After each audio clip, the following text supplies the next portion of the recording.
show us the edge. The chip on the shoulders, the fight and the passion that comes from within. Whoa. Try to win on every level. Yeah. Expectations high. Gotta show them you can fly. Play harder, better, smarter. Baby, put the league on notice. Show me the edge, yeah. Play with the edge, yeah. Show me the edge, yeah. Play with the edge, yeah. Show me the edge, yeah. Show me the edge, yeah, yeah. Whoa, then see the walk of shame enough. Wanna see the walk of winning, time to come up and bring out the apple. Don't every play, every possession. How bad you want it, love, you want it all. This ain't a blood of love, built for something greater. Attacking all obstacles, coming for the ring, my precious. You got the juice, the will, the heart, the fire. Show them the proof, show them the it shall be done. Show me the edge, yeah, yeah, yeah. Play with the edge, yeah. Show me the edge, yeah.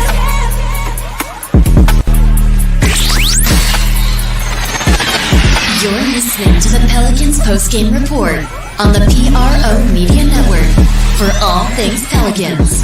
That England doesn't seem to have any interest in making more awkward, which again, that's best you could really hope for in that situation. Frankly, the starting lineup and whether CJ McCollum is or is not in it has a chance to be an awkward type of situation. Well, let me bring that myself up about that. First off, I think Ingram was talking to reporters the other day and kind of like inadvertently just sort of said what their starting lineup has been in practice, and McCollum was in it.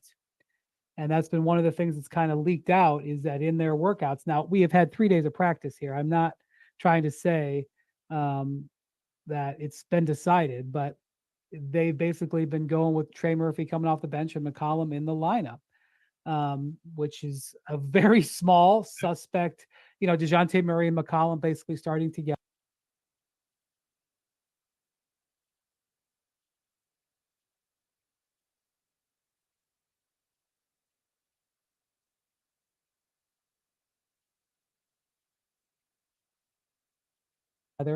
Well, let's call a spade about that. What's going on over the next 2.5 weeks? Trey Murphy contract negotiations, Ding. extension negotiations. Yeah, That's Listen, correct. and also, come on, like let's just be real.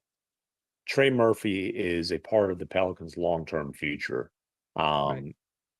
You know, CJ is a part of probably ESPN's long-term future. but, see, but you know, CJ, like, it's transaction cycle to transaction cycle for him. It's not even year to year, you know, for him with New Orleans at this point. That's just it's nothing against him. That's just the reality of the situation. The other reality is, quite frankly, he's at the point in his career where it probably makes sense for CJ to transition into that 6-man instant offense type of role. I mean, especially when the other option is for a team that lacks size, you know, the 6'9", 6'10", floor spacing young guy who is on the rise. I mean, listen, it would be unserious if the Pelicans go into the season with CJ McCollum starting over Trey Murphy. It would just be an unserious decision. If they're going to play this way, they need to, if they're going to play Zion at center. Now, if you want to say you need to go into the season starting Daniel Tice at center because you don't want Zion to play center full time, and then either Herb Jones or Trey Murphy presumably is coming off the bench, I would disagree with that, but I would at least somewhat understand why you're doing that. Mm-hmm. If you start CJ McCollum over either one of those guys, it's just unserious. Like, they have to go into the season. That I've said a few times, I think that lineup of DeJounte, Herb, Trey, Brandon Ingram, and Zion is the most interesting lineup a team can roll out there this year. I would be fascinated to see what that team looks like with a healthy, slimmed down Zion, Brandon Ingram at least saying the right things in the contract year, Herb Jones, one of the better perimeter defenders, just flat out defensive players in the league. It's Trey Murphy, who, if you talk to people around the league, has a ton of fans, guy who can bomb it from deep, has room to grow as a player.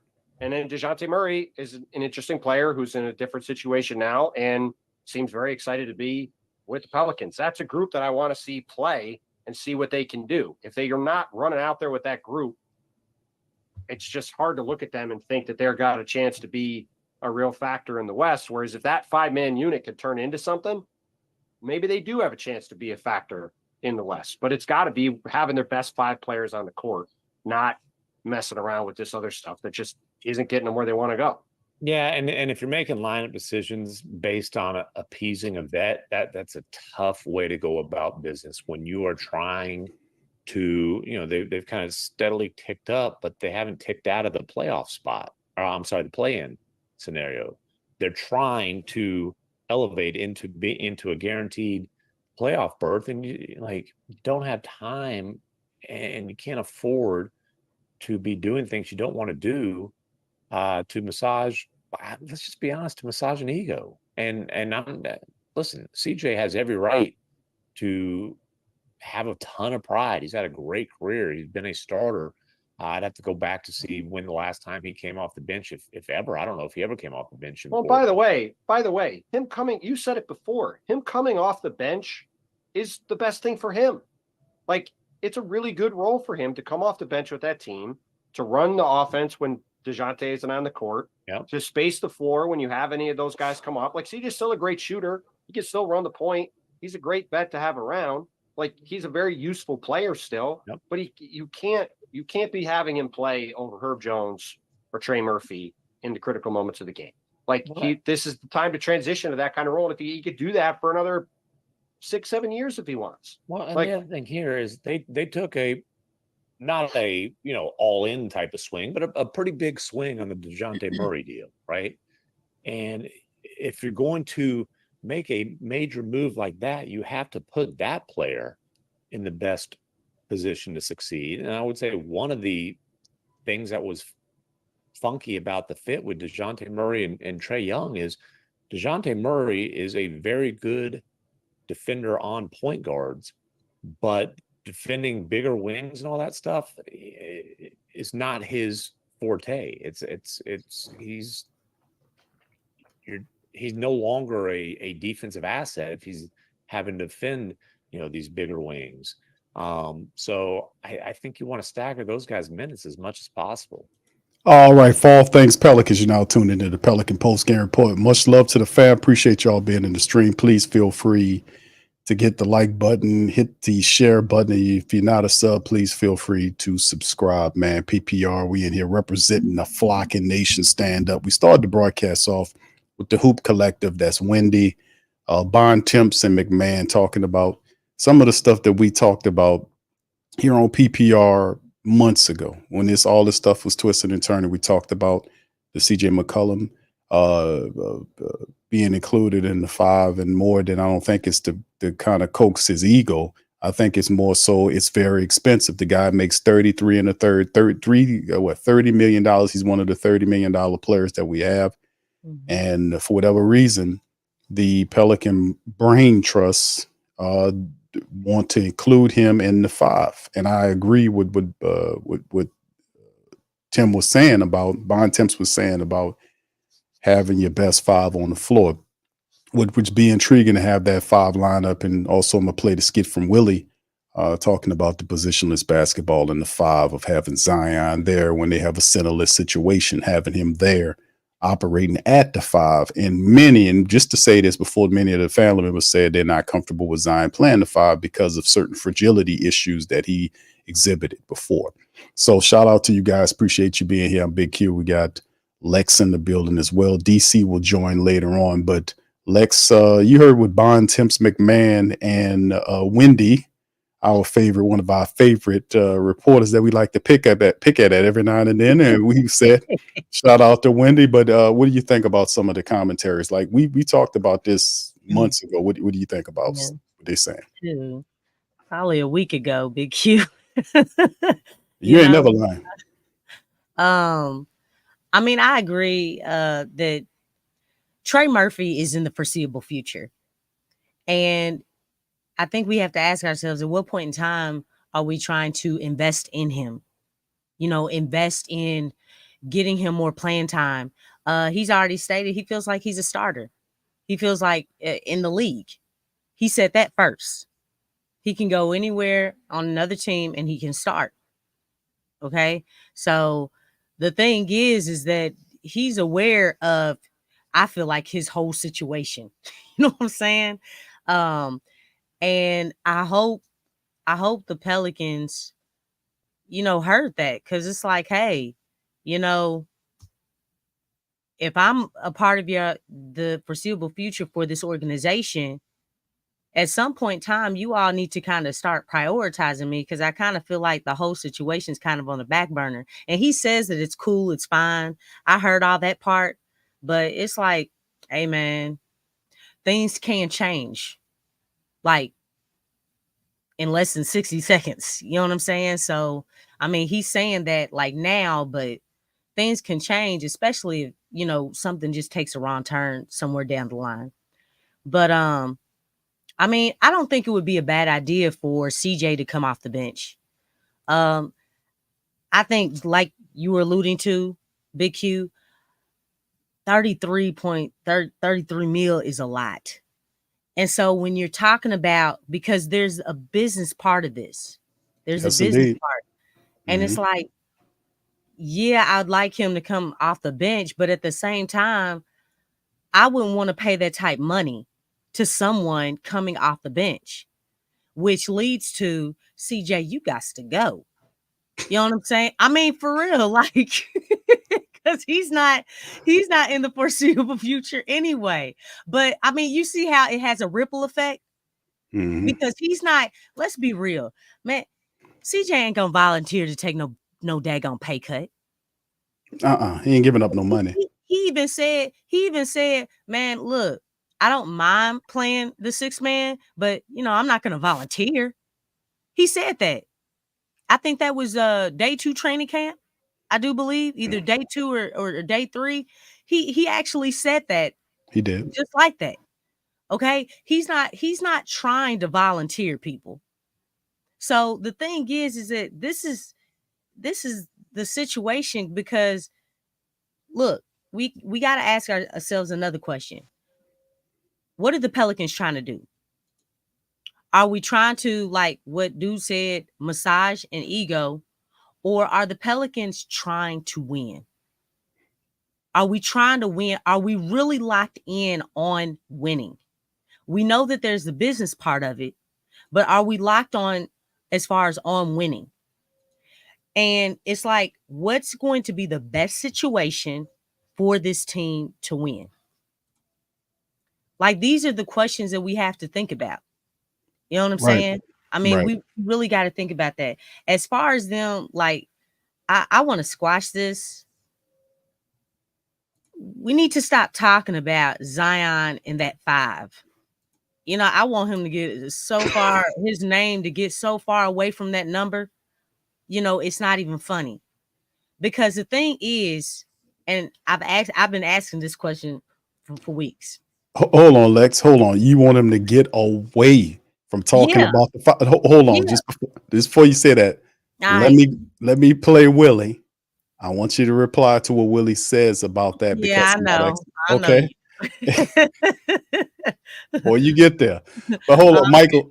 Shout out to you, Michael. Thank you for the super sticker, man. Appreciate you, man. Thank you. Thank you, bro. Appreciate you. All right, here we go, man. Let's hear from Willie, the man, the myth, the legend himself. No, just the man for right now. They're in a situation where it's like, okay, we can start Draymond at the 4 or the 5. And he told reporters there, he's like, I am a little bit wary of starting Draymond at the 5 in this league where, like, it's just gotten bigger. There's a lot more size than there used to be. What are your, I guess, thoughts on that of like, okay, if we do start games with our wing lineups of like, this is just a bigger league now than it was? Yeah, I think that for them, that's the case. You think about Draymond, his history. He's been to 6 NBA finals. He's coming into, year 13, 14. He's got a lot of miles on him, so you want to save him for late game situations where he's probably going to be on finals. For us, we want to give all different lineups a look. It may be positionless. It may be no traditional 5 on the floor.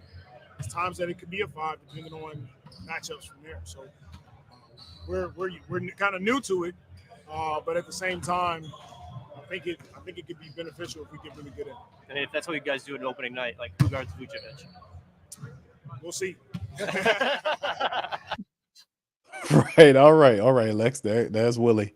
Please feel free. You I have the thought floor. you were gonna play the other one. No, that's the one that actually it fits right there because he does talk a little bit about it. But go ahead, feel free to. You got the floor. Well, there was another one where he corrected a reporter saying that Zion is not a 5. Let's just make that clear right now. Zion is not a 5. Which I thought it was funny because then he went on to say positionless. Mm-hmm. And it was like, even with positionless, a lot of people are going to automatically, if Zion is out there and you have 4 other wings on the court with Zion, everybody's going to still have in their mind, oh, Zion's the 5. So he's saying that, but, saying it and you know what I'm saying? It just, this whole thing is just weird. This is just a weird roster. You know what I'm saying? But yeah, I do want to, because Trapper G was saying that BI starting, so I guess we trying to massage egos. I mean right now, what are we supposed? I mean, we gotta play these guys, man. Right now, the CJ McCollum thing, we know it's an economic component, not so much about him. Whatnot, $30 million, and you ask him to ride the bench. Me personally, I wouldn't give a damn if I would rather have the DeJounte Murray and Herb Jones out there in my backcourt, to be honest with you. But they talk about not having enough shooting, and then of course, which still Herb Jones is shooting a high percentage from 3. He's not exactly a shooter in terms of experience as a CJ McCollum is, but he's definitely peaking. He's a guy that's a true 3-and-D in my book. Mm-hmm. His defense is next level, and now it's a very intriguing backcourt to have a DeJounte Murray and Herb Jones together. But then again, like if you look at the 33 and the third that this guy makes is ridiculous. So I think that's the economic component a lot of people are talking about. In terms of BI, you gotta play BI, right? It gives you the best chance to win. He's a part of you put your best 5 guys on the floor. It's Zion, and BI is one of those guys, right? So you got to be able to put him out there and have him to perform, and then eventually win a trade, because eventually the Pelicans are, based on what we have right now, there is no resolve right now. He's just going to play out his deal, and at some point between now and then, somebody's going to say, okay, we want to take a stab at him and see what we do. So they got to play Brandon Ingram. But go ahead, Lex. You was saying it's the weirdness of the lineup. Kind of delve into that a little bit before we get to the next topic.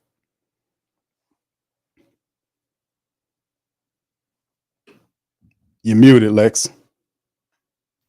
My bad. My bad. I'm not saying that small ball does not work. I actually like small ball, because depending on matchups, I mean, sometimes it is a huge matchup nightmare.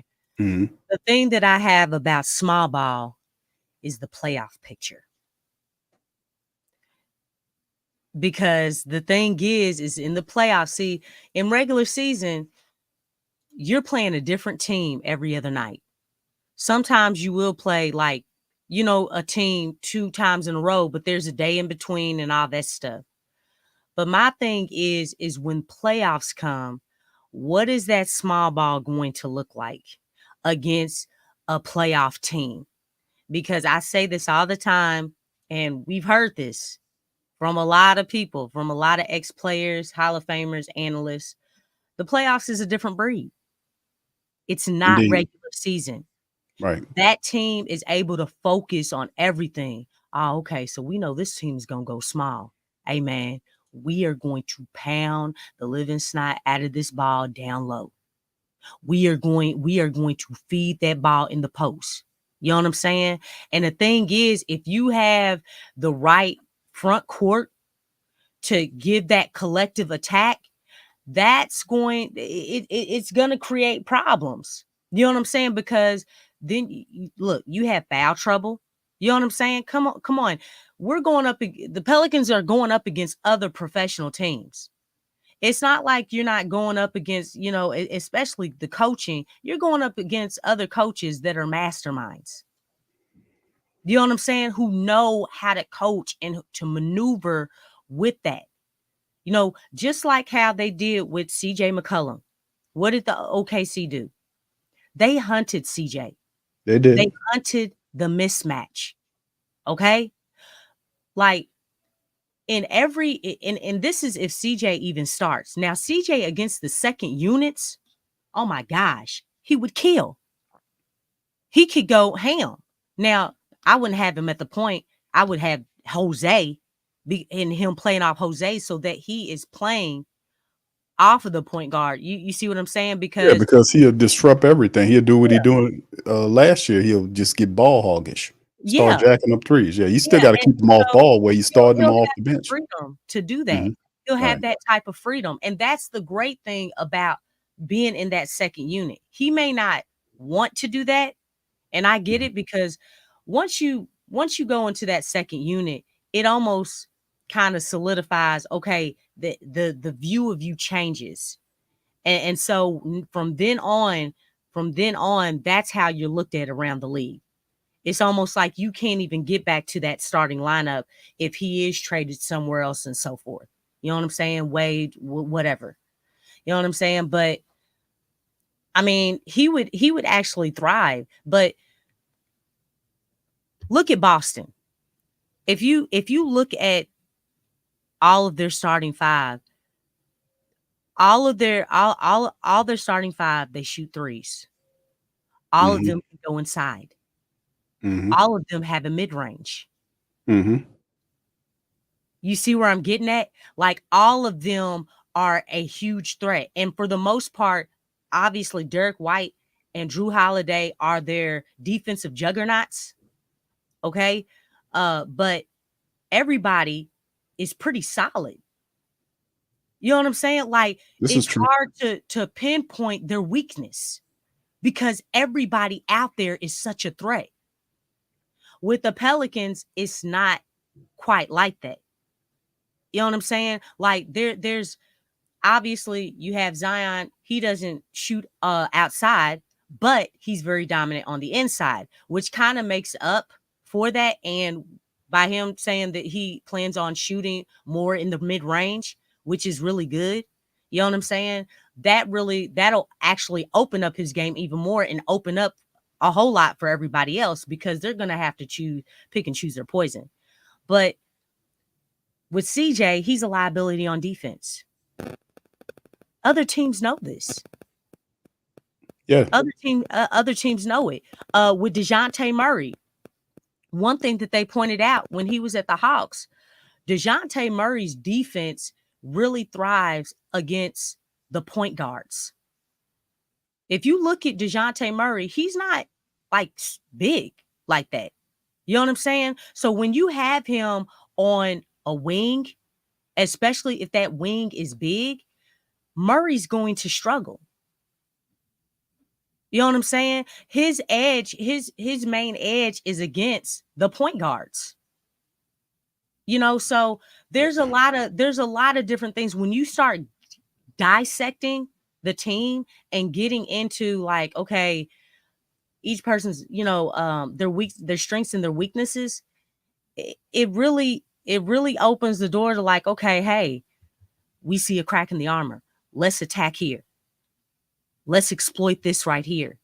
And that's the thing that, you run into. And you can say that about any team. But when you look at Boston, it's like they're solid. Their whole team is solid. Yeah, I like, think it's not like okay, well, you have some players that are here and here and here, and they're like solid across the board when it comes to their defense, rebounding, handling the rock, mid-range, shooting outside, attacking on the inside. You know what I'm saying? And athleticism. And yeah, and the intelligence too. IQ is very high with Yeah, Boston. IQ. The Yeah, IQ is the definitely up there. the experiences there with Boston. They have two really bona fide special talents that's there for them that fits the system. I think Boston is who most teams are striving to kind of look like. So you see what the Pelicans got going on, man, and we got a lot of talent, man. But the issue with, I think, speak about it. You think there wouldn't be a best usage of talent for the Pelicans to utilize that five lineup with Zion potentially playing, and they are getting a lot of kickback on that idea. So we know preseason opens up on Monday with the Pelicans' first matchup against Orlando. So we'll see what they've been working on in practice, man, to see if any of this fits. In certain lineups, you can kind of see what Willie Green is talking about insofar as him at five. But me personally, I'm not really big on the five lineup because of Zion's injury history, man. Let's kind of we're gonna address that. Let's go into this next article right here, Lex. This one right here, we're talking about Trey Murphy. Of course, we know that Trey Murphy, got injured. He'll be missing several weeks here. So we'll be without him in the lineup. Unfortunately, Pelicans prepare to begin the 24-25 season without Trey. For a second straight regular season, the Pelicans will need to prepare for not having Trey Murphy in the uniform at the onset of the 82 campaign. On Thursday, the Pelicans announced that Murphy will be re-examined in 3 weeks due to a hamstring strain. A hamstring strain. Let's try saying that 5 times in a row. That timeline would mean he's sidelined for the team's October the 23rd opener against Chicago in the Smoothie King Center. Tough news about Trey. Fourth-year head coach Willie Green said at Saturday's practice in Nashville, he looked really good coming into camp. He was playing well, so a bit of a setback. I'm not quite sure exactly how it happened, but it's disappointing. We're a little disappointed, but it's a part of the game. We're grateful that it's not more severe. We'll see how it goes from here. Murphy made the second most three-pointers on the Pelicans players with 169, even though his season didn't officially start until December the 1st versus San Antonio. He appeared in 57 games, sitting out the first 9 due to the knee injury. Pelicans had a so-so start without Murphy, going just 10-9 prior to his debut. Overall, the Pelicans were 35-22 in the 57 games played compared to 14-11 when he did not play. Let me say that again, because a lot of people often ask the question of the impact of Trey Murphy. Here's an interesting stat line. The Pelicans had a so-so start with Murphy going just 10-9 prior to his debut.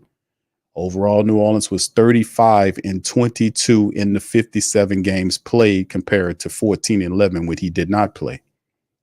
So that's a bit of information right there on him dealing with Trey Murphy. So that's something that we'll just have to keep an eye out on. And then just kind of add this article in here for some of the dates some of the family members need to kind of remember here that we should be aware of. Shout out to Kyle T and the Pelicans are on Sports Illustrated. Here's a few dates for the Pelicans family members to keep a track of. A lot of questions surrounding after media day. Easily the biggest question is the future. Will BI without a long-term extension? His name is going to pop up in trade rumors consistently. He's no longer seems to fit with the current core, and a trade would be best for both sides. His extension isn't the only thing to keep an eye out on. The calendar flips. Let's talk about some of this stuff. As the calendar gets ready to flip to October, we're getting dangerously close to the deadline for Trey Murphy's rookie scale extension. The first round pick back in 2021 out of the University of Virginia, the talented two-way wing is ready to break out, but as long as Ingram remains in the fold, projections will remain tepid as he plays the same position. The first important date to keep an eye out for the faithful is October the 21st. That is the last day that Murphy and CJ McCollum are eligible for their extensions. The window for the veteran shooting guard to talk about a long-term deal open on September the 26th. Given the franchise has never paid the luxury tax in its existence, it is hard to envision McCollum getting an extension before the deadline. Being 33 years old with 2 years remaining on his contract and an undefined role heading into the 24-25 campaign, new deal is unlikely. Another date to keep an eye on is October the 31st. Halloween is the deadline to make a decision about the third-year team option on and we already covered this because they did ultimately. The Pelicans ultimately did do that. The Pelicans exercised the 25-26 option on Jordan Hawkins. They picked up the third-year option for Jordan. They announced it on the press release. Hawkins, who was selected 14 overall in last year's draft, was already under contract, $4.5 million for 24-25. He will now earn a 4.7 during his 25-26 season as well. The Pelicans will have until next October to determine whether they exercise the fourth-year option on Hawkins. The option for the 26-27 is worth over $7 million. As a rookie, the former UConn guard appeared in 67 regular season games. That's 7.3 minutes per contest, averaged just under 8 points with 2.2 rebounds while shooting just almost 37% from downtown. Had a handful of big scoring games, including the career high 34 points in January's 13th victory over Dallas, but his minutes were sporadic when the Pelicans were at full strength. Hawkins, 22, said in July that he was focused on improving defensively as he enters his second year. So the deadline for teams to decide on the 25-26 rookie scale team options are October the 31st, and we'll be keeping an eye on all of that. Back to the article.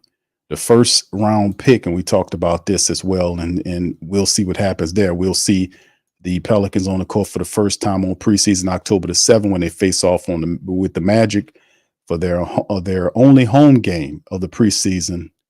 And, and we'll go from there. The regular season will tip off October the 23rd at home against the Bulls before a 4-game road trip against the Trailblazers and Golden State.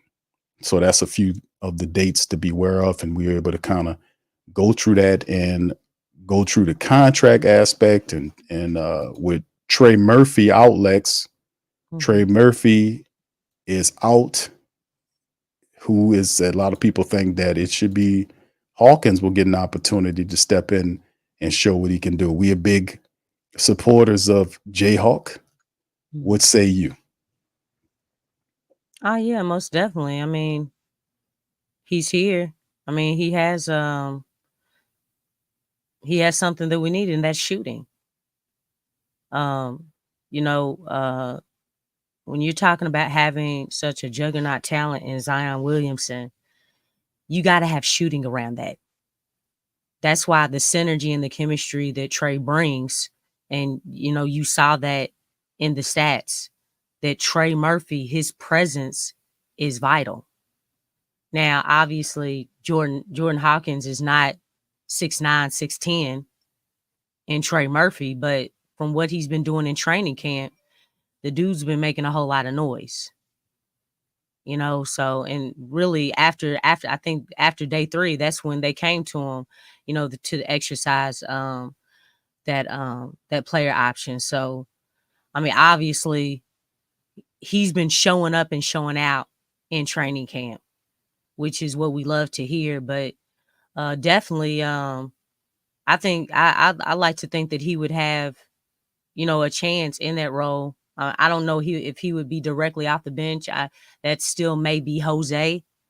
I guess depending on the rotations and all that stuff. I guess we'll also see how the rotations will be on Monday.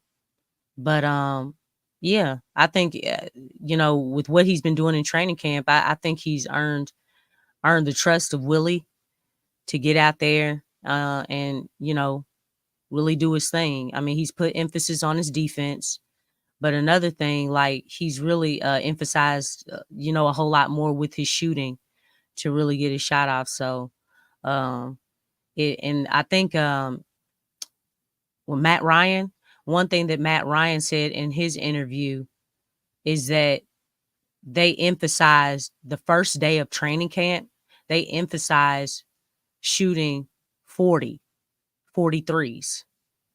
That's what he said. And you all can go back and listen, check out his interview. That's on one of the PPR streams. So just check it out on the channel. But he stated that. And he said that, you know, obviously because of, you know, some injuries, they really could not accomplish, you know, doing that strategy as far as putting up 43s. But once everybody started coming back and getting acclimated and they were full strength, you started to see that down the stretch at the end of the season on last season. So that, like, this season, the mindset is to come in getting up 43s. Right. And obviously we want them to be high percentage shots, you know, the right situation, and not just jacking up threes and everything, but really establishing that at the beginning of the year instead of waiting later into the year going into the playoffs. Yeah, that's the point of emphasis. Willie been really pushing on the 43 mindset, putting up the 43s. He's shooting a higher clip, getting used to being a 3-point shooting team, playing defense and taking the shots. And like we said, Zion Williamson, and it's a big part of this. And of course, him getting BI, the emphasis on BI to shoot the three more, all this kind of stuff. So that's just a universal message throughout the team. And Jordan Hawkins is a guy that can shoot that three. With Trey Murphy down, of course, that's our other first round draft pick. This is our other sharpshooter that we envision having Trey Murphy, and then having another sharpshooter like Jayhawk here. When we got him together, it was like, man, we got all these fantastic shooters. We got Zion, the center of gravity there. So when everybody wants to pay attention to him and wants to double down on him, these guys are just standing there waiting for the opportunity to let it fly. So that's a great thing to have Jordan Hawkins. So I'm excited for Jordan Hawkins coming into this year as well. I just want Trey Murphy to get well. I think he'll be fantastic. Now, to kind of talk about it, we heard Bon Temps and McMahon and Wendy make mention of the fact that, of the CJ McCollum card and about CJ and the roster, what lineup they believe would be the most potent lineup. I'm going to ask the faithful that as well. What do you guys think about this? What to you, and Lex, feel free to answer this question, what to you is the most potent lineup that the Pelicans can roll out? I think definitely starting off with Tice, Zion. Ideally, I would like Herb to be in the lineup. Obviously, DeJounte at the 1, and then you would have Brandon at the 3. So I think that's probably going to be the ideal lineup that they may go with. Yeah, and I have to look at it, man. But I think a lot of and you said Tice. Obviously Murray and Herb to me, and then there's the question of 3-point shooting. I definitely like the potentiality of having DeJounte Murray and Herb Jones backcourt. I mean, that to me is fantastic. DeJounte's 6'5", Herb is what, 6'7", 6'8", somewhere along in there. Both of those guys are not only defensive minded, but Herb is developed into a 3-and-D guy that can shoot the 3 ball. Their tone setting would be ridiculous. The toughness of DeJounte and Herb, and then you get down with Zion and BI, and then ultimately the 5 position. You would like to see a guy perhaps like Trey in there, because if it's not in against a center rotation. But I don't want to get stuck in the minutia of us like seeming like we're a team that doesn't have 7-footers that we can match up with other 7-footers. I mean, we do have some guys there that are inexperienced, and maybe perhaps it's a process of thinking with Willie Green that they'll bring some of these guys along. That's why I put the roster up here for the family members to look at. They do have 7-footers on the roster.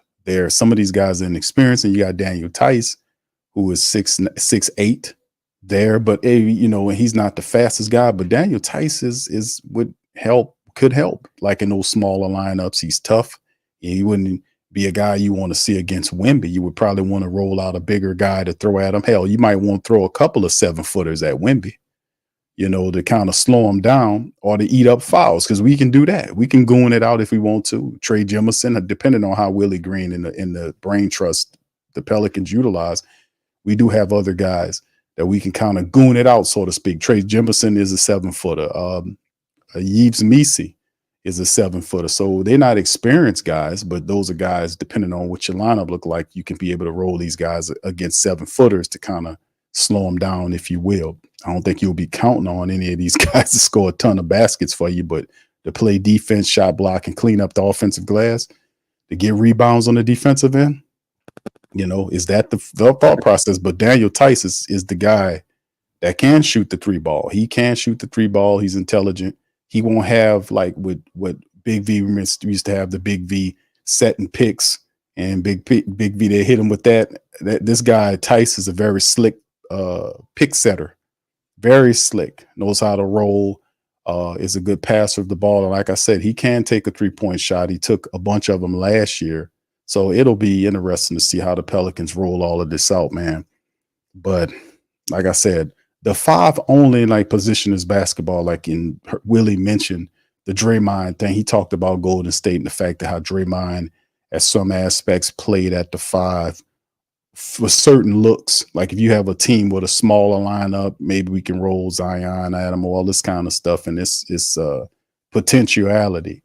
But I think people are hesitant. They don't want to see him at the 5 because of his fragility. He would have to prove 2 big things on the Zion front, fam, that a lot of the faithful who've been watching him in the Pelican blue for a long time are fearful of. The fact that he played 70 games last year, which is the most of games that he played, and then gets to the playing game, we dominating, and we would have won if he stayed. We'd have beat them Lakers. He gets hurt, everything turns to hell in the handbasket.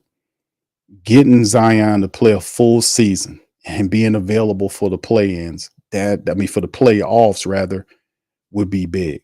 That's something that people want to see. Can he stay healthy through the season, ultimately have access to the playoffs? Because that's the sticking point. Having Zion and this rich team, this deep team with all these players, would definitely help.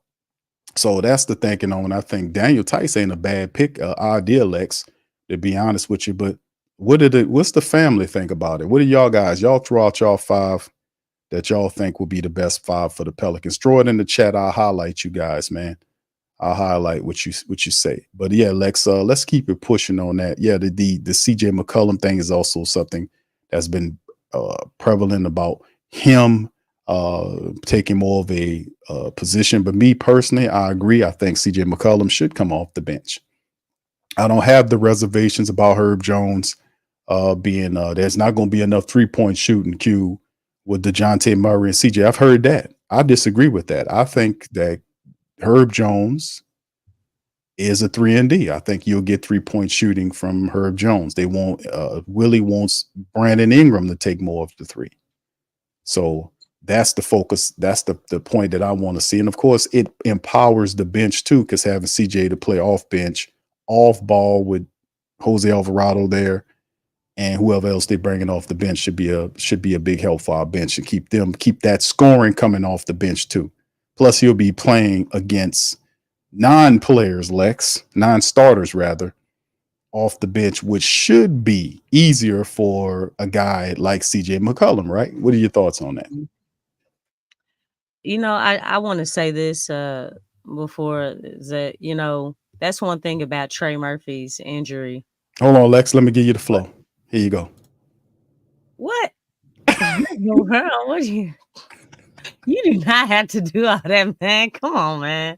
Go ahead, Lex. The world is watching you, girl. Go ahead. I know. I see that. Thank you. I ain't trying to look at myself, man. I ain't trying to do that. You give me like stage, you got stage fright now?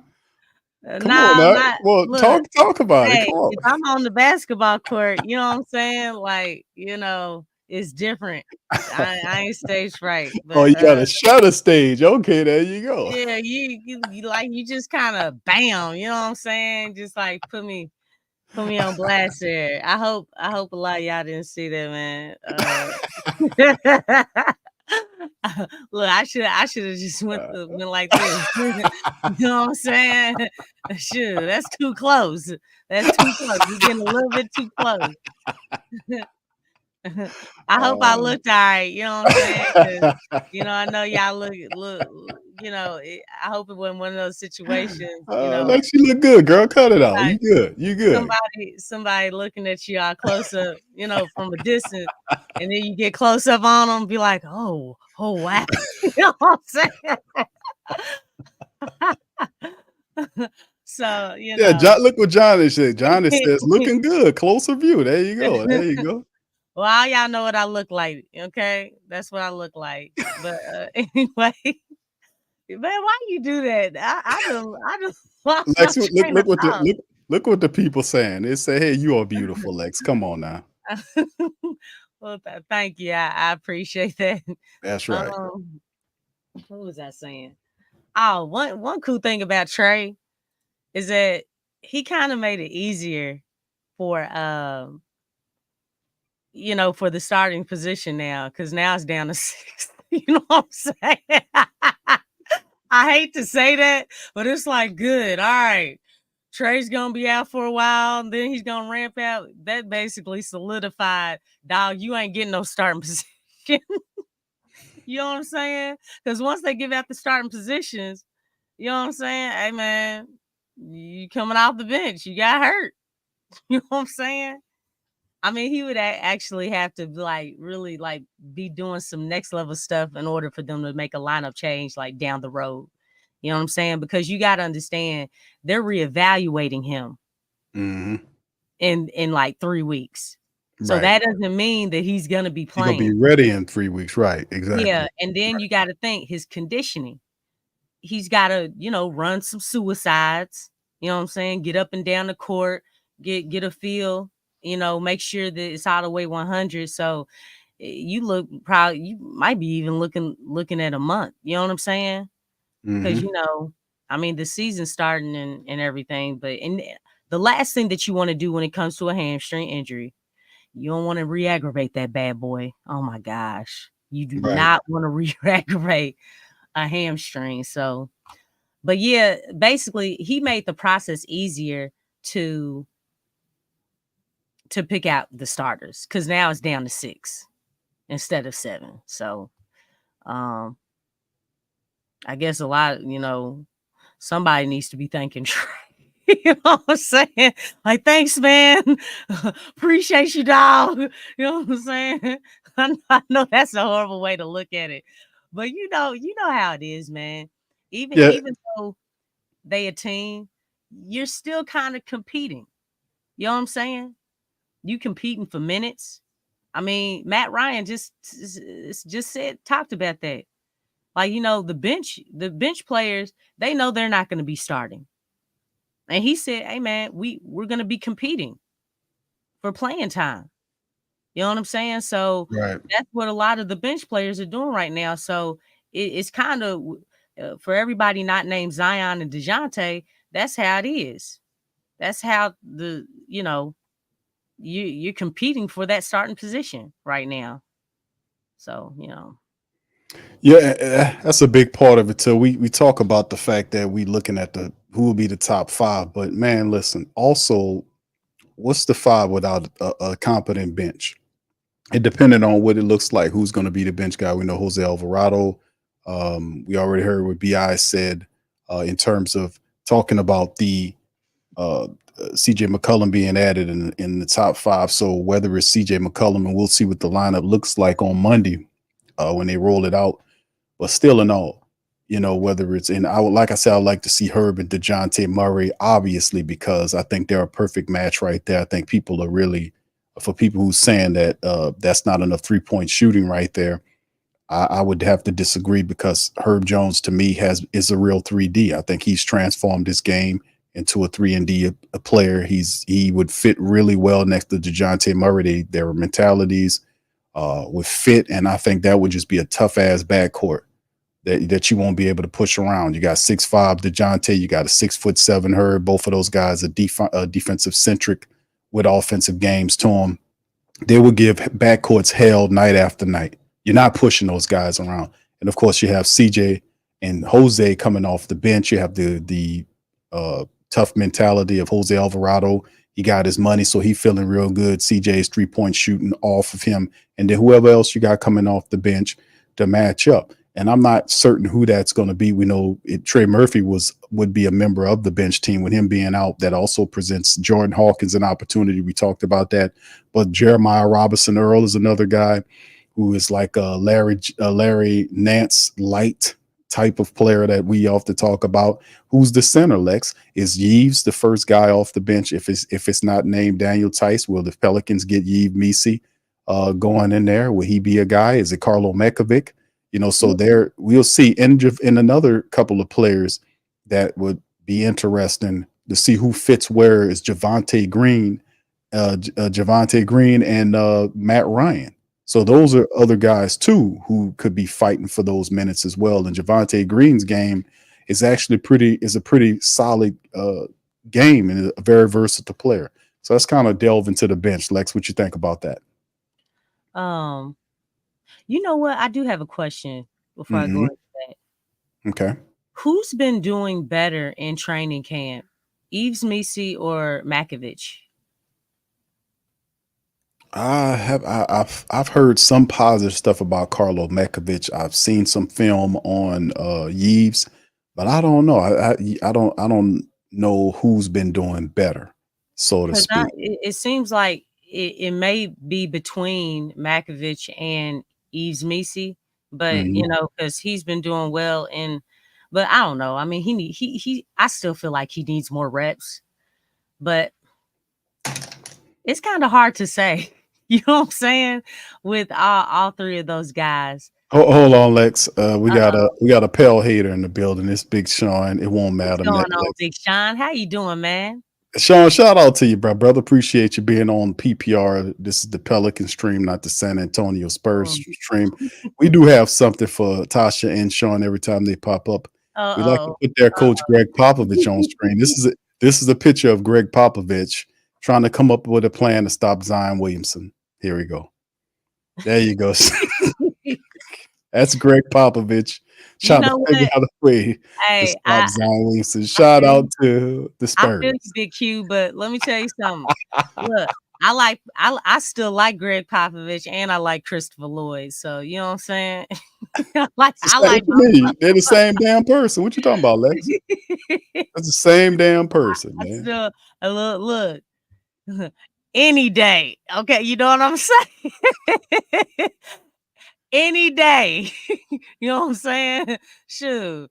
Look, they could do it today. They could do it today. All right. Bye, bro, Willie. Bye. Deuces.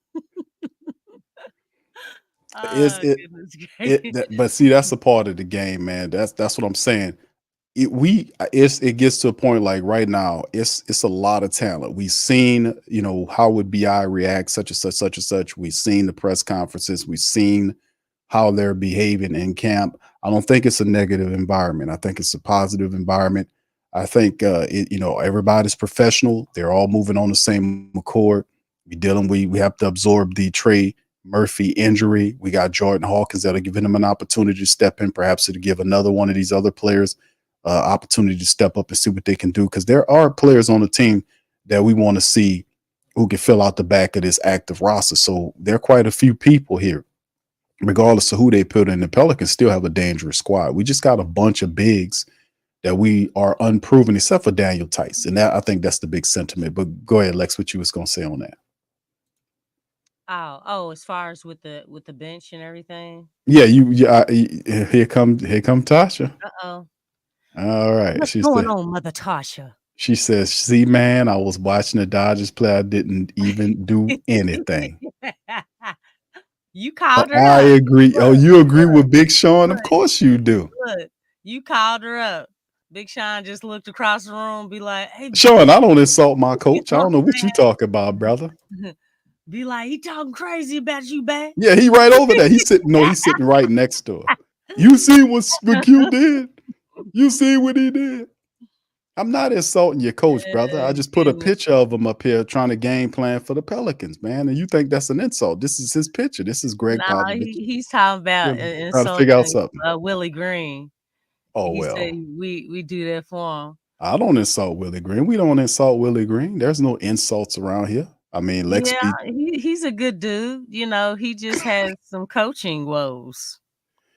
so. But go ahead, Lex. Go ahead, Lex. I appreciate that. I appreciate you saying that. All right, but go ahead, Lex. Go ahead and into your commentary on that. Well, I don't know that man. You know what I'm saying? I just know as a coach, his job description, he doesn't really fulfill it the greatest. You know what I'm saying? So, saying someone, qualified for a job and everything, that's I don't think that's an insult. It just means you ain't qualified. Sorry. That ain't no insult. Lex. What? So I this is just want to explain because I don't want nobody to think that we insulting anybody. You know what I'm saying? Tasha and Sean are gonna spend it the way they want to spend it because they Spurs. They Spurs. So what was the question on the bench? I'm sorry. but we there's a lot of talk about the top five, who's going to be the five. But we of course the bench is important too. We're gonna need benches and a very thorough bench. Let's talk about the guys off the bench who you think will have an opportunity to kind of step in there because we know that's important. Yeah, and one thing that we all got to understand is that we have a lot of shooters that are on our bench. Right. We have a bulk of our shooting that really do a great job spreading the floor. They're on the bench. And then obviously, we're starting off with, well, we don't know that for sure, but we'll see on Monday as far as with the starting lineup. Cause that's the weird thing about talking about this. Cause we don't know if Herb's going to be starting, you know what I'm saying? Or if CJ. So I wish we knew that part because, that plays a huge part in, as far as how the bench goes. But really, whatever shooter is playing the best defense is going to be out there playing. Whatever shooter on the bench, because we know Jose, he has that energy and defensive prowess about him. So he's going to get in because of that defense. The defense is the foundation of all of this. Okay?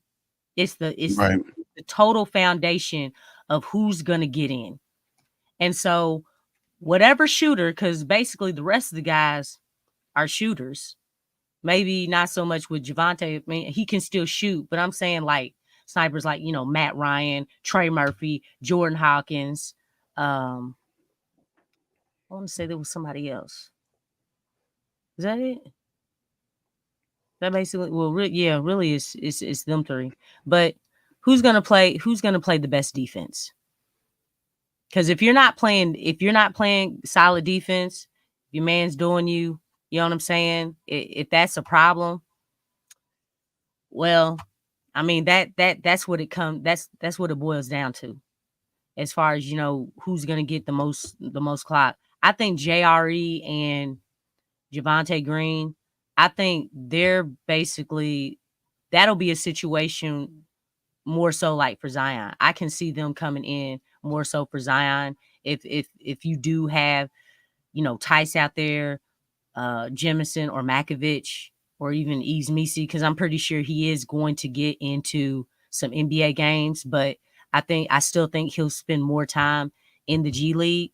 But if they're out there, I can see them coming in for Zion, playing that spot.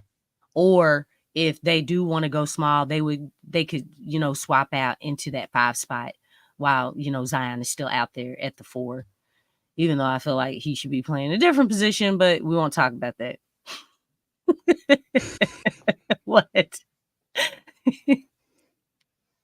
Hey, I like I said, I think it's intriguing because I really want to get a good look at the rest of these bench guys. You know, we talk about Javante Green. I watched some film on Javante Green. I like how he plays, very tough player.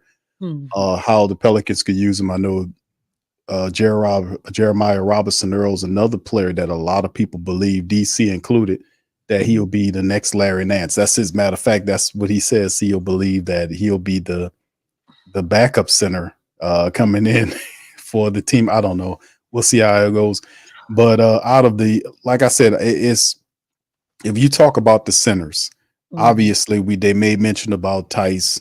We know Tice is the experience. He's a safer bet there. Yves is a first round draft pick, a guy that at some point you want to be able to get minutes for, and probably he'll be in the G League. Carlo Makovic's game offensively, he's just a more mature player from playing in overseas for that year. So his offensive game there, you've seen him early on. He was shooting the 3-pointers, got a nice touch shooting the three, finishes really tough around the rim. He's not a 7-foot. I think Carlos like 6'10", somewhere in there, but moves extremely well. We gonna round up, Big Q. Hmm? We gonna round. You gonna round up? Yeah. So I mean, yeah. There you go. There you go. So yeah, he might get an opportunity to play if that's the case. But like I said, they have 7-footers, and I don't, we'll see how it all looks, because this could definitely change somewhere as we get closer to like December, and then you get December, January, and February with the trade deadline happening in early February. We'll figure out what's going on with that whole thing with Brandon Ingram. But the Trey Murphy thing, we talked about that before. The extension from Trey Murphy, we know, and we've said this before. We said this last year about BI and all this. We've been saying this all the time. Well, all these guys are now just starting to mention this shit over and over again. We've been saying this. We said it last year that Brandon Ingram, the way they were being, him and the Pelicans, how they were behaving, that his time with the Pelicans was at an end. Prior to David Griffin saying it, when he made the commentary, you can't take everything he said but with a grain of salt. When he made mention of the fact that he's seen enough of, quote unquote, whatever, not verbatim, but the experiment that had the with BI and Zion, and it was time to do something different. It just didn't fulfill itself right now because they couldn't move him like to get the extra piece, so we can kind of jump ahead, so we don't have this over our head right now. So it'll come to a head this year. But like I said, man, I just feel like this team is a very unique team. They got a lot of talent on this team. We just got to get them to that point. We got to keep Zion healthy. And another thing to talk about that I made mention of earlier, we made mention about the fragility of Zion Williamson playing. He played 70 games. We got Amy Atmore here. They added some more health staff. So hopefully we can continue the trend of keeping him healthy and him coming into camp in good pre-camp shape. The officiate. Now, there's no way to tell this, but the officiating on Zion Williamson last year was horrible. He was knocked down on his ass hard, didn't get a lot of these fouls. That's something that we'll have to keep an eye out too, is how is Zion Williamson going to be officiated this upcoming season? Because last year, that was horrible. He got beat up badly, couldn't get fouls. I don't know what the hell was going on, but I didn't like it. With him coming in here, a smaller Zion, a more fit Zion, I really don't want to see this, and that's a big, perhaps something we can't control right now. Maybe Willie Green open up his goddamn mouth a little bit more and complain to the league, because you don't want the guy to get hurt, lose some money. I know he won't do that. But at the end of the day, you got to fight for your players. So the officiating, let's just hit on that, Lex. And I know you ready to get, I see how you kind of propped up right there. I know you ready to go. So go ahead on. I'm going to get all right. Give you the runway. You got it. That's up. Now, I seen what you did there. I see you. Oh, yeah, I'm ready now. Go ahead. Well, go ahead. I mean, Yeah. that still bothers me when you say that, because he wants to keep his money in his pocket. But it'll be interesting to see how DeJounte Murray responds to that. You know what I'm saying? Because I really do think that he has that type of personality that he will get in the ref's face. You know what I'm saying? And have some words about that, like every single time, because that's going to be a problem. Yeah. You know what I'm saying? Again, y'all all know that I'm about choosing violence. Because as you can see, talking to the front office behind closed doors, sending emails, as Griff put it, you know what I'm saying? Or, all that nice politically correct type junk, that doesn't work for this team. It doesn't work. At some point in time, hey man, you gotta kind of get, okay, yeah, well, y'all weren't listening to the professional way, the diplomatic way, the courtesy way and all that stuff. So we gonna try another way. You know what I'm saying? And let me Right. tell you something. A lot of times that's what does it. Hey, when you look at what's his name? Like Phil Jackson. Okay, we know how calm, cool, and collected Phil Jackson is. But hey, when you piss that man off, he lets you know about it. And it looked really out of character. Sometimes Yeah. you have to get out of character. We've seen Popovich do it. You know what I'm saying? We've seen coaches do that. And the thing is, they keep it together, be like, hey man, I gotta check you on this. Hey man, something wrong with these calls. And when a coach like that starts doing something, they start to listen. They start to listen. Now, obviously, Willie Green is content. He's not going to do that stuff. So, fortunately, and unfortunately, we have to rely on players that have that. Hey, dog. Hey, I'm about that. I'm gonna say something. And I'm gonna let you know about it. You know what I'm saying? Because this is a problem. You all need to start making calls for Zion. You all need to start giving him the calls. He's a superstar. You know what I'm saying? I mean, Right. with all this clickbait that Zion be getting, you know what I'm saying? Right. Dude, talk of the country. He always.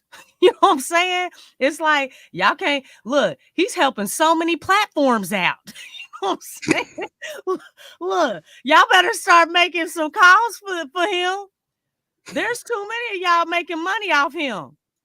And if you don't believe me, hey, y'all let's have a 44-point loss against the Lakers again. Who they gonna be talking about? Y'all tell me in the chat who they gonna be talking about. I'm just saying. And everybody gonna jump on it. Everybody and their mama and their cousins and great grandmama, she's still in, you know what I'm saying?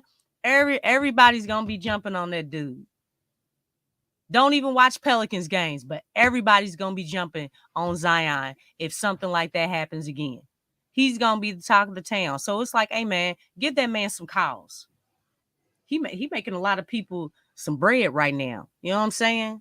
You know what, Lex? That's true. I mean, because when Zion first arrived, that was the feeling around the NBA because the NBA looking for that next Yeah. face of the league. I think Wembanyama's a guy that's one of those, but they have several of those guys. Zion Williamson could get those championship calls. He didn't get them last year. We thought he would have For gotten them. superstar calls. You know what I'm The saying? superstar calls, right? So Yeah. does he get them this year? Is the big thing that we'll just have to see. But you're absolutely right. They got to do a much better job in officiating. Zion Williamson and the Pelicans definitely got to make a big stink about it. You're right. You see up in the chat though, we Where know what this is about though, because a lot of this is derived from who? Your backup. Your backup is your coach. Your coach is supposed to have your back. Your coach is supposed to have your back. You know what I'm saying? I mean, it's no, like when you're invested in the game emotionally, okay, just mentally, spiritually, if you want to put it that way, when you're invested in the game like that, man, you shouldn't be having no thoughts on I want to keep my money in my pocket.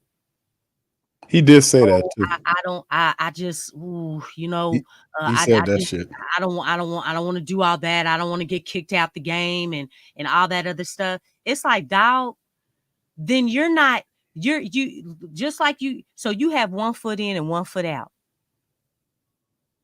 That's not good. That's not a good quality of a coach. That it really isn't. You know, No, I don't I mean, respect that. I coach middle school boys, and one thing that, like, let anything happen. Hmm.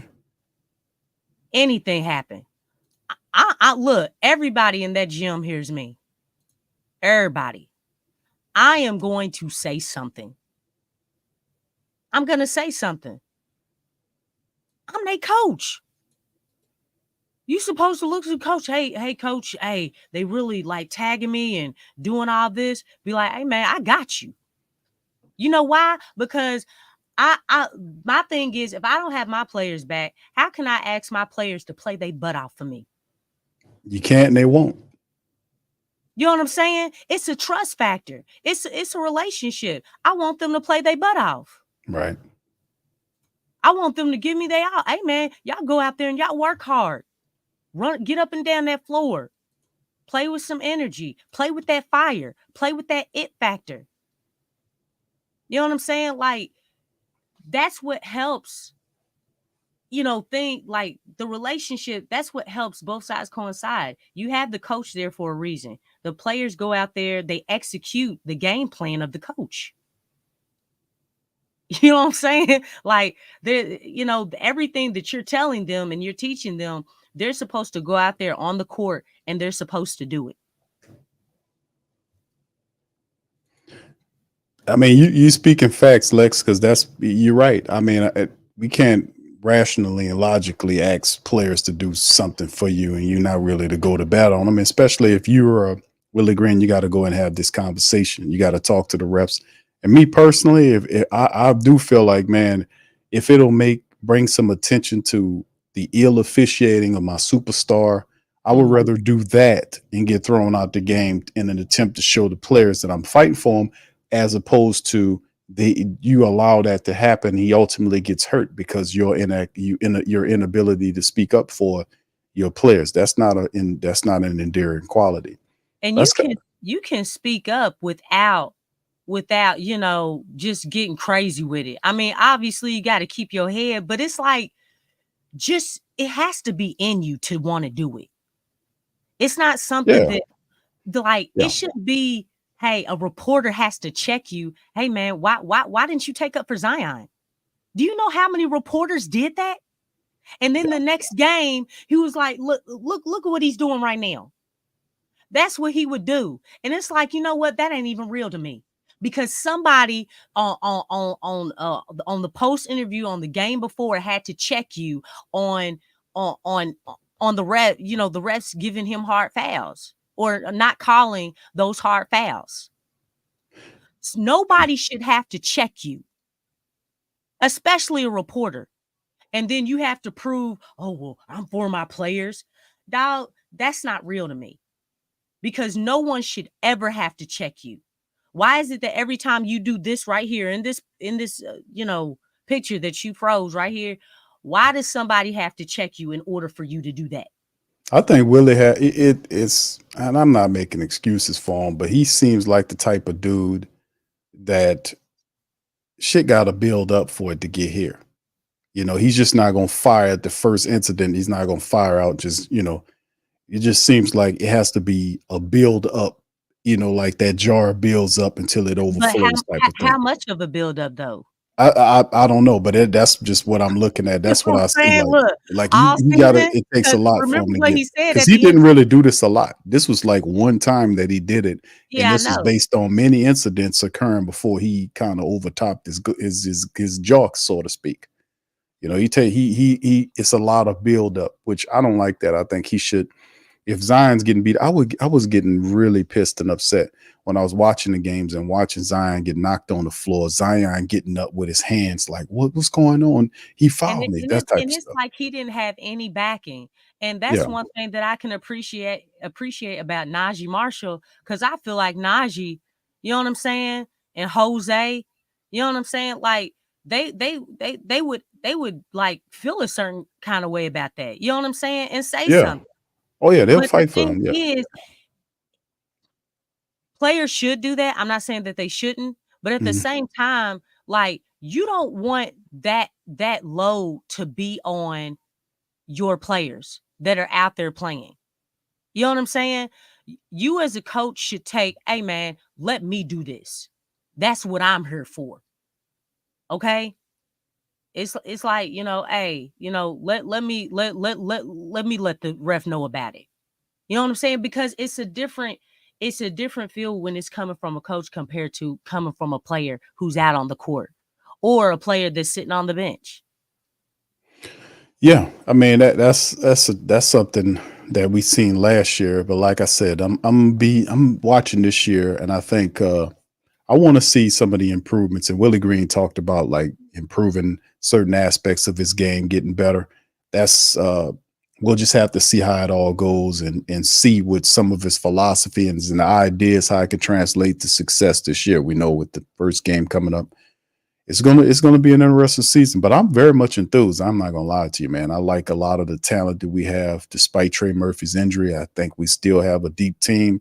We got to know how to use these guys in the correct way, and having Bi, Zion, and Dechante, Herb, Jose with his new money. It's a cool feeling to see, man. Plus, we got some other guys. I'm interested to see how they fit as well.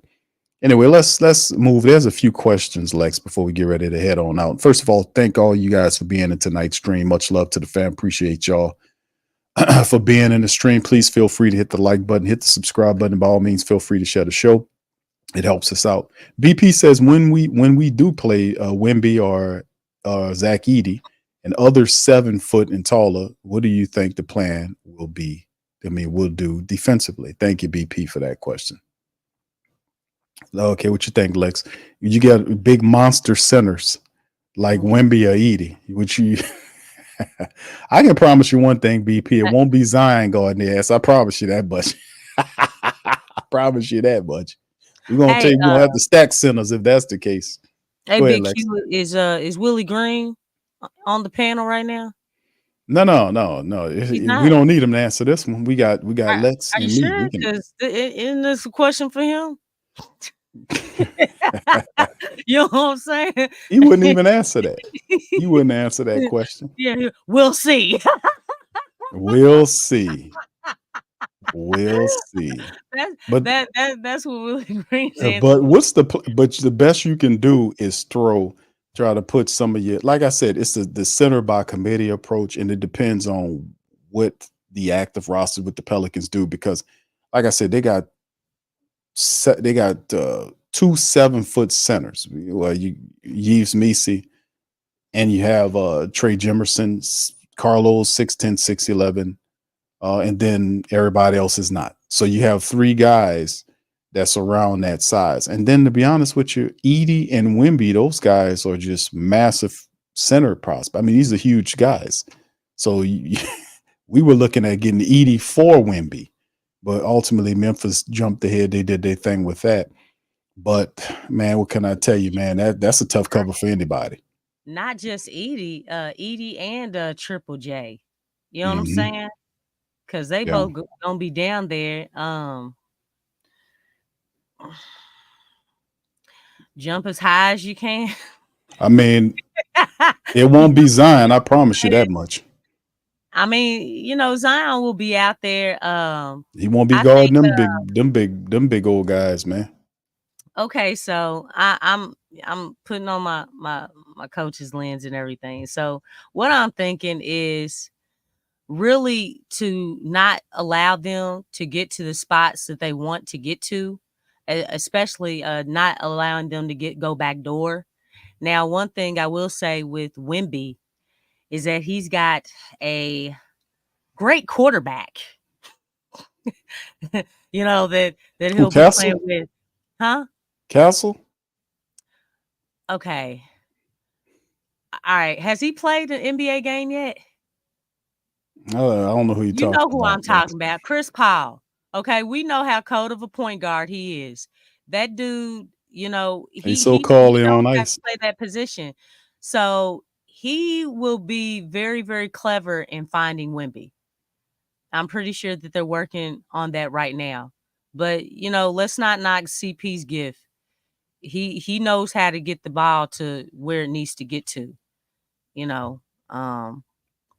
But I think it'll be kind of tricky there because you have someone like him that, you know, he's great at doing that, you know. But definitely it's gonna be kind of like a lot of hedging and holding, you know, when they're getting into their spots, knowing when to play them, like, you know, one on one, and when to kind of double in certain situations, like if there's like a flare screen or backdoor cuts, like someone's gonna have to come over and help. Um, and then it's gonna be timing. It's gonna have to be timing. You know, I know Herb, when he's playing on weak side, that's Hmm. one thing that he's really good at doing, that hedge and that hold. You know what I'm Hmm. saying? And the Hmm. timing of it. And really it's gonna be just being disciplined on defense and just having the timing right. I think it's gonna have more to do with that timing than anything. Um, and then with coupled with athleticism. You know what I'm saying? Right. Just making it hard, really making it hard for those passing lanes. So guys are gonna have to really have active hands. You're gonna have to have active hands and you're gonna have to move your feet. Yeah, and that's the thing about those big old guys, man. Massive centers, man. Big guys. They'll be difficult covers for any team, man. Even when those two teams match up against each other, that's going to be a difficult cover to see those big guys going at it. Going at it. You know, 7'4" guys, all that kind of stuff. That's crazy. But yeah, we like I said, the Pelicans, man, the small thing is Willie's. That's the idea. They think they can get a lot of success off. But if they need to go big, they do have the bigs to go big. If you know what I mean. Like I said, we're a versatile team here. Then ultimately, I think this is for a time until the BI situation ferrets itself out. And eventually, I think the Pelicans will have a suitor for BI. Perhaps right now, not right now, but at some point between December and February, you're gonna start hearing a lot of stuff kicking up for the Mhm. Pelicans, and you know, so it begins coming up soon. All right, And Lex, let's go I ahead. wanted to say one more thing. Yes. You're not gonna stop. You're not gonna stop, you know, especially a guy like Wemby. You can't stop guys like him. Edie, you know, depending on the situation, because obviously he's not on the forefront, but you also look at Ja, and I've actually peeked in on, you know, some of their training, Hmm. and they're getting their two game together. He's Yeah. basically a younger version of Steven Adams, and they're gonna use Yeah. him like they use Steven Adams. Yeah. Um, but he's more mobile. He's younger. You know what I'm saying? So that's one thing that, you know, helps them because again, going to that back to that point guard position. Same thing with Wemby and Chris Paul. He ain't nothing to turn your nose up at. You know what I'm saying? Mm-mm. Because you know, with him, he's more shiftier than Chris Paul. You know what I'm saying? He gets acrobatic in the air. He'll hold the ball in the air because he does have air time. So he'll probably wait till the last minute to like throw it up for a lob for Edie. You see what I'm saying? So it's different dynamics. You know what I'm saying? With Chris Paul, he's gonna outsmart you. He's gonna try to outsmart you. And then with Ja, it's more so, you know, get more acrobatic. You know, you have a whole lot to worry about with because his torque and you know what I'm saying. All that stuff that he does, you know, it's kind of hard to anticipate. So then that's when you look at DeJounte and Herb. You know what I'm saying? Hey man, slow that guy down because Yep. he's really shifty. But you just got to slow these guys down and kind of hope that, you know, you get enough stops and you capitalize on those stops at the other end of the floor. Yeah, and yeah, it's gonna be a tough cover. Memphis is gonna be a difficult team, man. Because of all of the losing they did, all of the injuries that happened last year, those guys are motivated to get back to winning. They gonna be playing with a chip on their shoulder. Oh yeah, And that's no why doubt. that's why I keep saying I hope the Pelicans got that same chip, because it's like y'all been going through a whole lot more than Memphis has. I mean, Memphis has, you know, before this last season, they were going to the playoffs. Yeah, they every had 1,000 injuries happened to the Yeah. people last year. Yeah, They were the whole starting lineup, you know, got taken out. But they're definitely coming in because everybody got their 2 cents on them. You know what I'm saying? Mhm. You know, whooped them up. And so it's like, all right, it's payback time. But the Pelicans need to have that. Because it's like, man, y'all been through a whole lot more than they have. You know what I'm saying? Don't let they chip be more meaningful to them than, you know, that chip being, you know, meaningful to, you know, the Pelicans. So they need to come with it. They need to come with it. Yeah, and that's the exciting part about the season, man. Starting off the Pelicans, man, and have the team. We're not in a very easy. I mean, if you look at where we are in the Southwest, it's not going to be easy by any stretch of the imagination, which is cool. I like that. We have, you know, some very difficult teams we have to deal with there. Coming out there, we got the Houston's, Dallas, who was in the finals. We have Memphis, who getting all their guys back.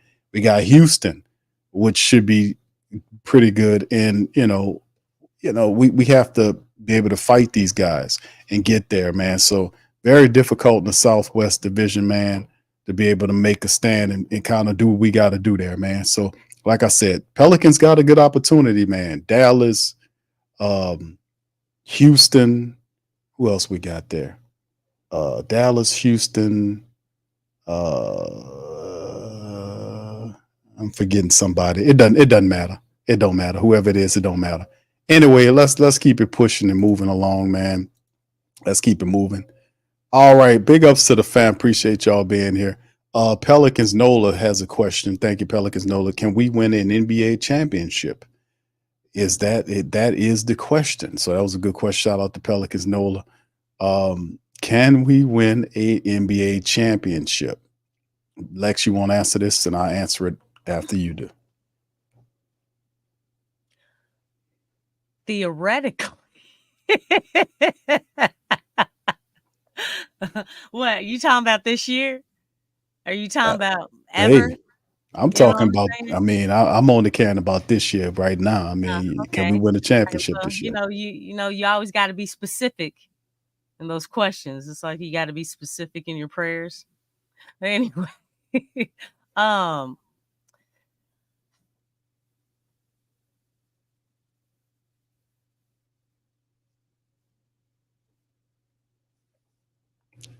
it's a possibility, but I'm keep it all the way funky. I feel like Willie Green's coaching can only take this team so far. I don't think he has the creativity or the imagination to help the team get to where they're doing, even with the talent. Because even with having talent, you still have to have a mastermind at the helm. You got to. Not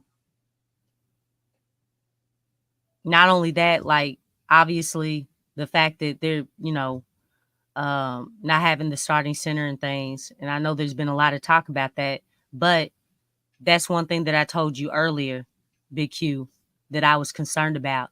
I'm not concerned about the center position in regular season. Where I start getting concerned is the playoffs. If we're talking about the playoffs last season, if you look at, with the exceptions of Boston, because Boston, the way that their team is designed, they're solid in a lot of different areas. But one thing that I noticed about the playoffs is that the team that imposed their will in the front court the most, that's who Yeah. won that series. That's right. That's who true. won the series. And so I'm looking at that and I'm like, Zion is cold. Zion is very cold. But, you know, when you look at Jokic, you know what the T-Wolves did to him? They threw a lot of bodies at him. Yeah, They it threw a worked too. lot of bodies at him. And that's how they obviously there was other things because they had a more balanced attack. And you had some guys that weren't on as they like Caldwell Pope. He wasn't on like he usually was. But and well, what is his name? Porter, Kevin Porter Jr. Michael Porter. Michael. I'm sorry. The you know what I'm talking about. You know, Yeah, all I got you. all I these got names. you. But yeah, he wasn't as effective. He wasn't effective on both ends. He really wasn't effective. So, you know, it made it easier for them to have that type of attack on Jokic. And that's what I look at in the same situation because Zion has the most gravity on this team.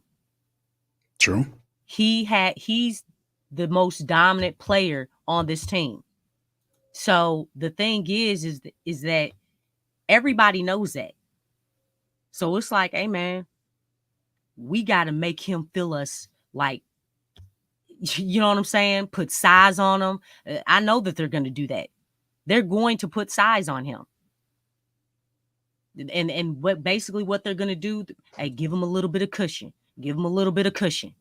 You know what I'm saying? Have that hand out. You know what I'm saying? Things like that. And I think that's where his jumper is probably going to become more lethal when they start doing that. And then, you know, but I don't know. It may depend on Zion, man. How much can you carry? I mean, first he's got to get to the playoffs, obviously, you know, and play in it. But it'll be interesting to see that because that we've yet to see it. We've yet to see it. So Right. I mean, it's interesting, man. I would have to say it's in terms of Pelicans winning the championship, man, a lot of things would have to happen. Number one, Zion Williamson would have to play the bulk of the season into the playoffs. The Pelicans, the trade of Brandon Ingram that ultimately should happen prior to the trade deadline should have an impact on the team insofar as whoever they get has to be the right piece to go along with what they have to kind of accentuate that leap, you know, to have more of that presence that Zion is. And having Trey and all those other guys and DeJounte, all those guys there, I think they can win the championship. Will they? It all depends on the health of Zion Williamson, definitely the coaching leap. There has to be a coaching leap in intelligence and scheme as far as Willie Green is concerned. There have to be a Willie Green that we haven't seen before. Like he has that leap, like, man, Willie, the switch done turned on for him, that type of stuff. And the team has to be playing up, has to be healthy and playing to the identity that's established. And if they can do that, man, they'll force that. And a lot of people don't want to deal with. Them people can't deal with Zion Williamson and the sharp shooting of the Pelicans, especially if we got Jordan Hawkins involved. Trey Murphy shooting the ball. We have everything in their proper perspective. Everybody's healthy. DeJounte's doing his general thing out there. Herb's there. You know, the Pelicans is a deep team. They got a lot of talent. So Zion's health is a big part of it. Getting into the playoffs and staying healthy. Wherever they do with BI in terms of the trade, have to get a piece that accentuates the roster around Zion Williamson. And the third component is we have to see a Willie Green leap in terms of his coaching acumen going forward. If those three things happen, man, damn right, you can see the Pelicans in the finals. You can see them there. You could see them going, but you going to get some of the best because if you get there, you're going to be going up against the Bostons and all these other teams who are living their identity, and you would have to beat them at their game. That's a whole nother thing. It's a chess match when you get to that high echelon, when you go against those guys. How good some people are chess masters.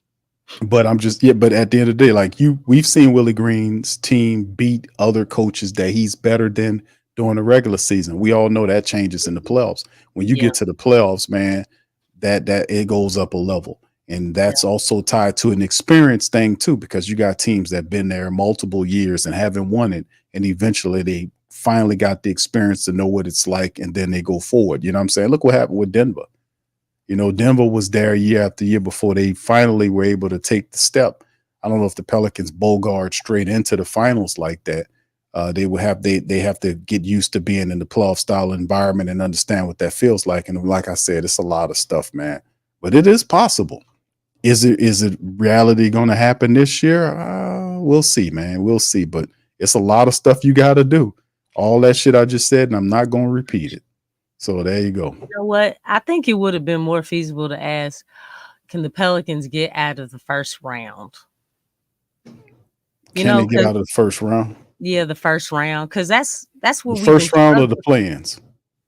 No, they better not be no playing team. They better not be no play. Man, no, the Pelicans done their time. Yeah, You no. ain't never lying. They definitely You know did what I'm that. saying? I'm tired of the play in. No, because the thing is, last season they didn't have to be in the play in. They didn't have to be in No, the play in. no, They could have no. solidified being in that top 6. I ain't trying to hear that. I am not trying to hear that. Where they I had that, don't know about y'all, but they I had they had the 0-20. What was it? 0-22 hmm, situation that occurred, and like we talked about, how did they rectify the situation? Did they learn from that? Because obviously that was horrible, and they obviously didn't have the answer on that during the year. But this year, a lot of what they were saying, and they mentioned this, that type of situation happening in the heated moments of the games, they lacked a floor generalship. So with DeJounte being that guy there, we've talked about this. At least half of those, at least 10 of those games, let's say you get, if that's the case, you're a 59 win team. yeah. So I mean, DeJounte's That got to makes count for sense. something. Yeah. Go And ahead, then Lex. you have to think all those double-digit leads that were lost. You know what I'm Right, saying? Yeah, right. it's not just in the clutch, but the double-digit leads. We were up by a lot. And Yeah, and teams came back and beat them. It's like, dog, for real? Like, what happened? What right, happened? right. So, I mean, yeah, What's the thought, Lex, with some of the losses there? Like you'll see the Pelicans have the game, then the game falls from just a catastrophic failure, and then you'll see the melancholy energy that I would see of Brandon Ingram walking off there. This melancholy, weak energy that I was not happy with. I'm like, man, it at times made me question not only the intelligence of the Pelicans last year, but also the heart, especially what happened later on in the year last year when the Pelicans were road warriors. And then toward the back of the schedule, they started to fall apart. Toward the back. And so I don't expect DeJounte Murray to fix a lot of that. But if you have DeJounte's and Herbs and Jose's and the guys like that you bring on the team to kind of instill that toughness and IQ, that's a big part of it. He helps there. But man, like I said, I don't want to see that next year. Like the Pelicans just literally fell apart. Now they had some injuries. We know BI was banged up. Like we talked about, usually take BI anywhere between 8 to 10 games before you start seeing him look like himself. They talked about his knee during the presser. He said the knee was all right and all this kind of stuff. But you can see when he bent down, he's a big dude. When he sat down in that chair, and when he got up, he kind of made it like, he kind of got up like he a little discomfort there. But we seen the tape at the presser when he run around shooting the ball, he looks comfortable. So I don't want to see that next year. I don't want to see low IQ basketball. I don't want to see the heartlessness, like this weak ass shit. Like even Draymond Green disrespect the Pelicans. We can't have that. People got to speak the hell up. If Draymond opened his mouth, or any of these other guys like Jimmy Butler open their mouth about the Pelicans, somebody got to respond, man. You can't let them get away with this. The Pelicans or a soft team, they playing good, just go over there and push them and be physical with them. That'll knock them and jolt them all out of their game. We can't have that this year. Yeah, that's true. So that's something we got to deal with. Go ahead, Lex. Oh no, I mean that's just that's one thing that hurt us last season. A lot of teams started getting physical with the Pelicans. Yeah. They figured the Pelicans out. Like, hey man, you just give them a love tap, as Shaquille O'Neal would put it. You know what I'm saying? That rattles them. And so that'll be interesting to see how they handle that this year, because Dallas did it. They started that. And from those, I think the back-to-back Dallas games in Dallas, Mm-hmm. I don't know if you remember, that's when they did that. And Yep. it kind of had a ripple effect for all the other teams that gave them the blueprint. Right. Oh, shoot, we just need to get physical with them. Look at these little tall, slinky things. You know what I'm saying? So, we got to have more backbone, man. We got to have more backbone. But yeah, the play-in, and not just the play-in, but the fact that the Pels have been a borderline play-in team. That's the thing that pisses me off the most. Mm-hmm. The Pelicans are barely in the play-in, y'all. You know what I'm saying? Like, what? Are you serious? Why are we 1 foot in, 1 foot out? You know what I'm saying? That's not hot, man. That's no. We want to be solidified in one of them playoff spots. Okay? That's the first thing. And then get out the first round. I know this one thing. Them chicken heads, man, y'all better not get sweat. Y'all better not get sweat, man. Man, I have some fight. You gotta have some fight, man. You gotta, I don't know, just something. More effort, more energy. But it seemed like even just watching them in the playoffs, I didn't feel like they gave anything. You know what I'm saying? It's like, y'all at least give yourself a chance. Because Yeah. that first game against That should have been a win. best game. That should have been a win. OKC wasn't even playing their best. Nope. There was Because rusty as hell. they usually make their outside shots. Yes. You know what I'm saying? So But that was the best game the Pelicans played because they didn't get no better. So a Pelican season should be a successful Pelican season this year, at the very least, should be quantified as a second round appearance in the playoffs. Yeah, I think that's feasible. I think that's feasible. And not just getting to the second round. Like, if you don't win the second series, man, win some games.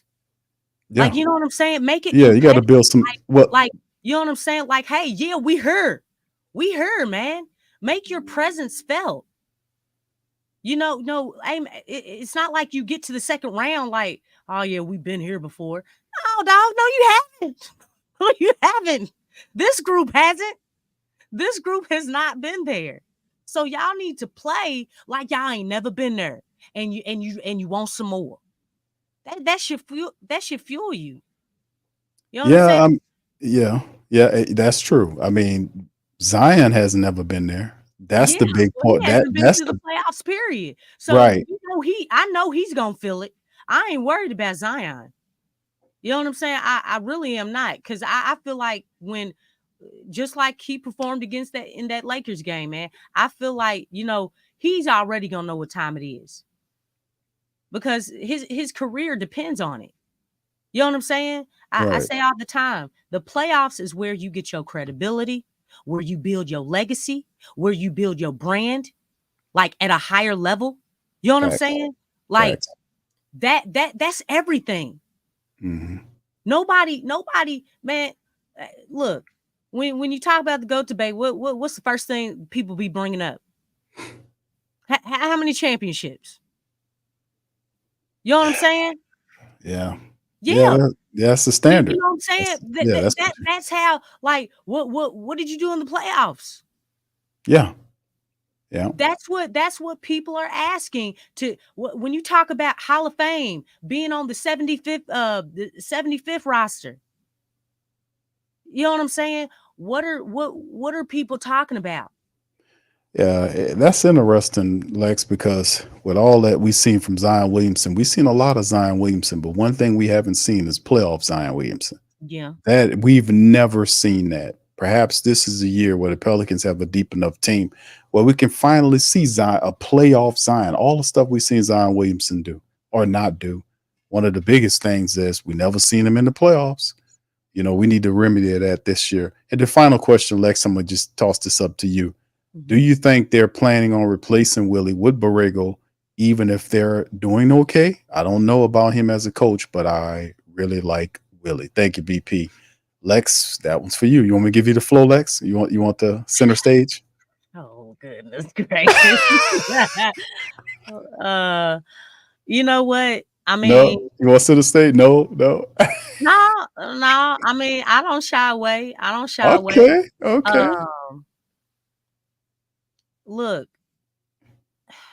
we Yeah, talk hold about on, Lex. Hold on, what Lex. Let me give you center stage I, here. I was gonna get into it. What's going Okay. on? Okay, here we're gonna put you on center stage, Lex. Oh man, what? No, don't do that, man. Don't do that. Don't you do that. Oh man. Don't you do that, man. All right, Lex, go Why you ahead. gotta Go do ahead. that? Why you gotta do that, huh? I want everybody to have the attention centered on you so they can No, hear I you. mean it can be on both of them. I don't mind sharing spotlight. You know what I'm saying? Everybody can have some of this I energy. You said, know, "Oh man." shoot. You know what I'm saying? Look, I don't, Uh, I don't got my stuff, and you know what I'm saying. What? go ahead, Lex. You I got mean, it, I baby. don't You do got all it. the lashes and stuff. You know what I'm saying? But y'all know what I'm talking about. You know what I'm saying? We most days on the stream we strictly like all natural and all that stuff. You know what I'm saying? But anyway, what was I saying? Do you think? She always forgets every time I do that. She forgets every time. I think that's a tactic. You know what I'm saying? That's wrong, man. That's wrong. That's wrong. Now, the question is on screen. Do you think they're Okay. planning on replacing Willie with Borrego, even if they're doing okay? I don't know about him as a coach, but I really like Willie. BP likes Willie. Shout out Yeah, to BP. yeah. This is kind of tricky because really it depends on it depends on what the goal is for the team. It really does. I feel like Willie is on the hot seat to really do well, but I also think, hey, like especially now that you have a point guard in Dejounte, um, you have a guy who can really perform well in the clutch. Um, Even though I feel like with Zion they could perform in the clutch, they just didn't use him correctly. But that has a lot to do with the coaching. So in a way, I kind of feel like, yeah, there's a high probability that they will do that if they don't like the results, because I mean it's like you have this talent, and at this point it's about being able to put this talent together and getting the most out of these guys. You got to maximize at a bigger level, at a larger level. But again, that goes back to what's the goal of the team. No, because I kind of feel like everybody talks about the win percentage of Willie Green going up every year, right? It's like That's that's right. cool, but when it comes to the playoff realm, the Pelicans have been a borderline, playing team. So it's like, how are you measuring the success of the season? Are you measuring it for regular season, or are you measuring it for playoffs? You know what I'm saying? And I think it's like also have to look at the way that they're playing. We saw we saw the way the Pelicans were playing on last season. We saw it. Like a lot of times the identity was it was up and down. They played like so many different ways. They never mastered a way of playing. They never established a strong way of playing. And so that's, I mean, we got to know how they're going to play like from the start. And I think it'll be a whole lot stronger, but it's got to be consistent. We know they struggle with that C word. They struggle with that all the time. Being able to have a feel for the game was a problem. That was a huge problem. And a lot of times, you know, the wrong decision was made, you know, coaching decision. It wasn't necessarily because, oh, y'all don't have a point guard. No, it was just the coach made the wrong decision. And there was a lot of that, whether it be rotations or situations, having the wrong person guard someone. I don't know. Shoot, the time that the Pelicans played Houston, you know what I'm saying? They had Dylan Brooks on Brandon. And obviously it showed that Brandon was having problems with Dylan Brooks. And they had Zion in the corner. You know what I'm saying? And that was the whole strategy. They kept going to that same play that was not working. And things like that, you can't have that. You got to understand, hey, this isn't working. Let's do something else. And that's okay. You know what I'm saying? And that's having a feel for the game. So when you look at the feel for the game, that's yet to be seen, but I truly do believe that it's a possibility. If things are not going well, if they're barely winning, or they're still losing close games, definitely Borrego's coming. Yeah, I listen. Like I've said before, man. Like Willie or not, for the year number 4, he won 49 games. It's been a step increase, but you know, with all the talent that he has, this team has to push far, man. And Willie Green, like I said, man, the Pelicans have extended him with the secret contract him and Griffin gave him. But whatever, if it fails, it falls strictly on the shoulders of Willie Green. That's how they designed it. The octopus got it all set up. You know, Trajan Langdon's gone. You can't put it on Bryce Graham. He won't let it fall on him. It'll fall squarely on the coach. And Willie Green got to do the best job that he's done since he's been here in coaching. And he said in one of the press conferences that he has to rely, that he'll be, you know, that he has to rely and listen to his coaching staff more. And I think that'll help him because he was stubborn as hell in many of these games last year. And if Borrego came back, he had a couple of job opportunities he didn't like. Borrego came back here. And listen, if Willie fails and the octopus puts him under, Borrego could step in here, man.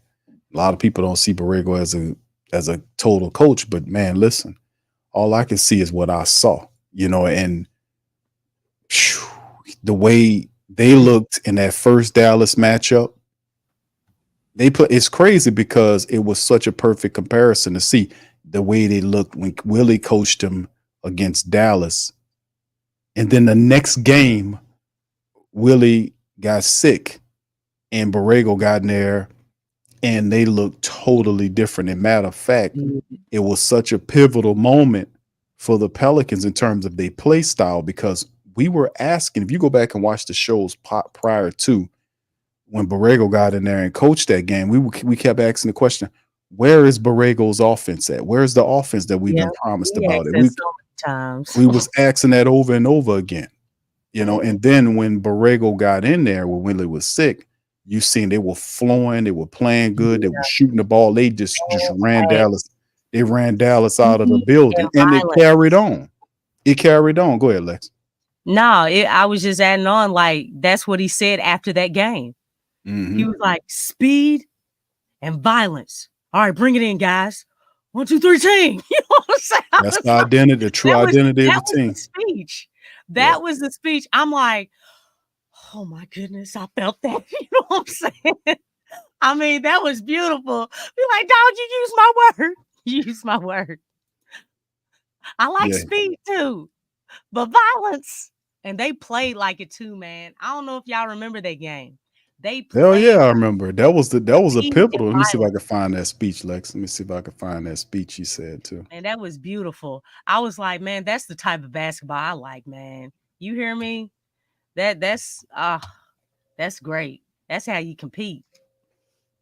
You Yeah, know what I'm saying? because the moment, because it was the after the game ended, from what Borrego did in that game, a lot of that carried on. Like, that offensive identity was so Yeah. glaring, it stuffed with the team through the rest of the year. And it was just phenomenal, man. It was very obvious and clear what happened, because we were asking the damn question, where's this famous Borrego offense at? Man, And everything just flowed, man. I mean, the flow and the vibe of the game, it's like everybody knew where they knew their role. You know what I'm saying? The ball was movement, there was player movement. I mean, the energy was it was contagious. It was positive energy and it was contagious, and everybody was getting some of it. I mean, it yeah, was just nice. And one thing, because you missed this part, Jason Kidd, man, Jason Kidd, yeah, I heard Willie's gonna be out, so because he talked to Antonio Daniels. Antonio Daniels told this, and he said on there, I was like, yeah, Borrego, he's gonna be coaching, and he was like, oh shoot. Jason Kidd was concerned. He was concerned. He was like, oh shoot, we got problems. He already knew what was up. He already knew what was up. And he was like, man, we gonna be in for a long one. He knew this before the game even started. Now, if that doesn't tell you a whole lot, I don't know what does. Because nobody's saying that about Willie. You know what I'm saying? nah, Willie, Nobody's shaking in their boots, nah, because of Willie's coaching. You know nah. what I'm saying? The coaches know. Matter of fact, if you look at this clip we got here, you can see James Borrego is, coaching them up. You can see Willie off to the right just watching them. Oh, did you hear about that? Yeah. Borrego getting animated in practice? Mm-hmm. Yeah, I heard Had to about it. hold him back. Yeah. I'm like, violence. Yes. I think you got a glimpse of the true identity of the team when Borrego, because that's the style they really want to play with, man. was the Hey. violence. And you got the players for it. I mean, you got them. You can't have this milk toast mentality about he has team concepts, and no disrespect, but where's the toughness there? We need a tough mentality when teams are referring to you as soft, and people Yeah. are, ex-players are disrespecting your organization. That's problematic. Draymond was consistent all season. You know what I'm saying? Just you know what I'm saying? Just talking very low as far, you know what I'm saying, with the Pelicans. Mhm. And it's like stuff like that, you got to have a problem with that. You have to have a problem with that. You can't just let something, especially, I'm not a man, but as a man, you can't, you got to send a message. You got to send a message. I mean, man, you be like Jordan and and I took that personal. You know what I'm saying? It literally has to be like that. I'd love for the team to really embrace that and be like, and have that chip like, okay, all right, so this dude want to talk. Yeah, we about to take it out on the whole league. Do it. Mhm. We Yeah. ready. The fans are ready. Yeah, it's time to go, man. Let's go. Yeah. It's time to step this shit up, man. We won't see some good basketball here. I mean, championship level basketball. We ain't gonna get it being soft and playing this milk toast crap. We got to get tougher. And because anytime a team, they believe that all you have to do is just rough them up a little bit, that throws them out of the game. That ain't gonna fly. That type of team ain't gonna make it into the playoffs. That ain't gonna work. That ain't no playoff team, because that's all they do in the playoffs is get physical with you. And the referees is not gonna bail you out, so that ain't gonna fly if you're a playoff team. So that has to change right off the bat. But anyway, speaking of the family, appreciate y'all for being in the stream. Please feel free to hit the like button, hit the subscribe button. By all means, feel free to share the show on your social media feeds. Shout out to the fam that participated in the poll. Who do you think will start Monday night at the 2 guard? And we got 2 selections, Herb and CJ. 67% of the family members said it'll be Herb versus 33% saying it's CJ. So a lot of people believe the preseason matchup that is Monday at 12:30, I want to say. 12:30 tip-off time. Let me make sure I get that straight for the flock. So Is they that will on know. NBA TV? I'm not certain. No, it's that. No, the second game is on NBA TV. Lex, the first one, I think that's going to be on Gray and the rest of them. But you probably would be able to find it on NBA TV or your app. I mean, your app. I Yeah. don't see it yet, but you'll be able to see it on League Pass. But in terms of it being a broadcast game for NBA TV, that's the second matchup, which will be Friday. So that's kind of weird. They got this Monday at 12:30. It's 12:30 tip-off time on Monday. And of course, the Saints play later on that afternoon. So it's a 12:30 tip-off time in the Smoothie King Center. And the next game the Pelicans play, the second preseason game, is not until Friday. So, basically a business week, for the Pelicans play the next time around. And that game will be in Orlando on NBA TV, followed by Miami, which will be 2 days later. And then 2 days after that, Houston. Very weird. The first home game is like a week between the next game. So that's kind of strange, but Yeah, it is because they've already started playing some teams. But yeah, I didn't realize, preseason was going to start that early. I thought everybody had at least a week. Some teams didn't even get a week to, to train and stuff. It's almost basically like, look, y'all better be in shape.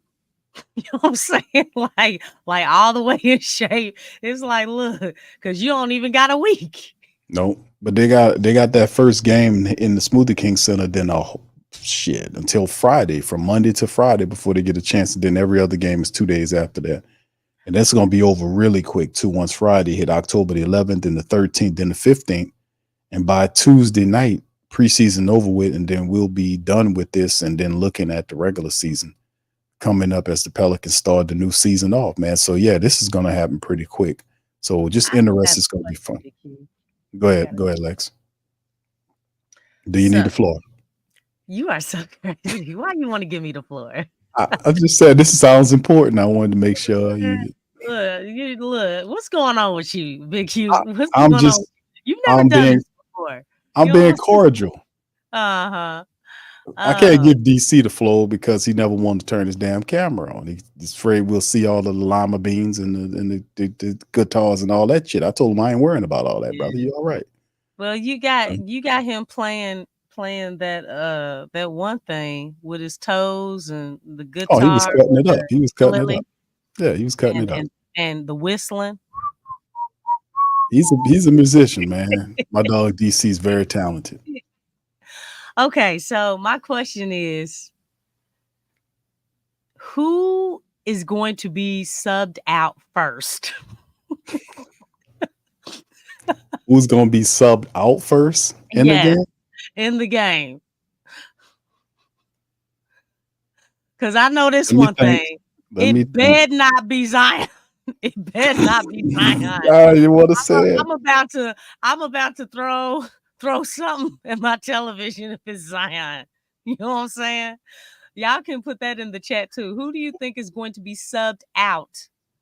Yeah, Jacob says whoever at center. So I would agree. I would think it's Tice. I would say Tice would be first subbed out because he's supposed to only play 15 to 20 minutes if they stick into that. So I would say Tice. And by the way, there's no restrictions on Zion, by the way. But I think depending on who's starting as far as Herb or CJ, okay, or Brandon, whoever you want to say, like it might be one of them. You know what I'm saying? So are you thinking it'll be either Tice or CJ is who you're thinking about?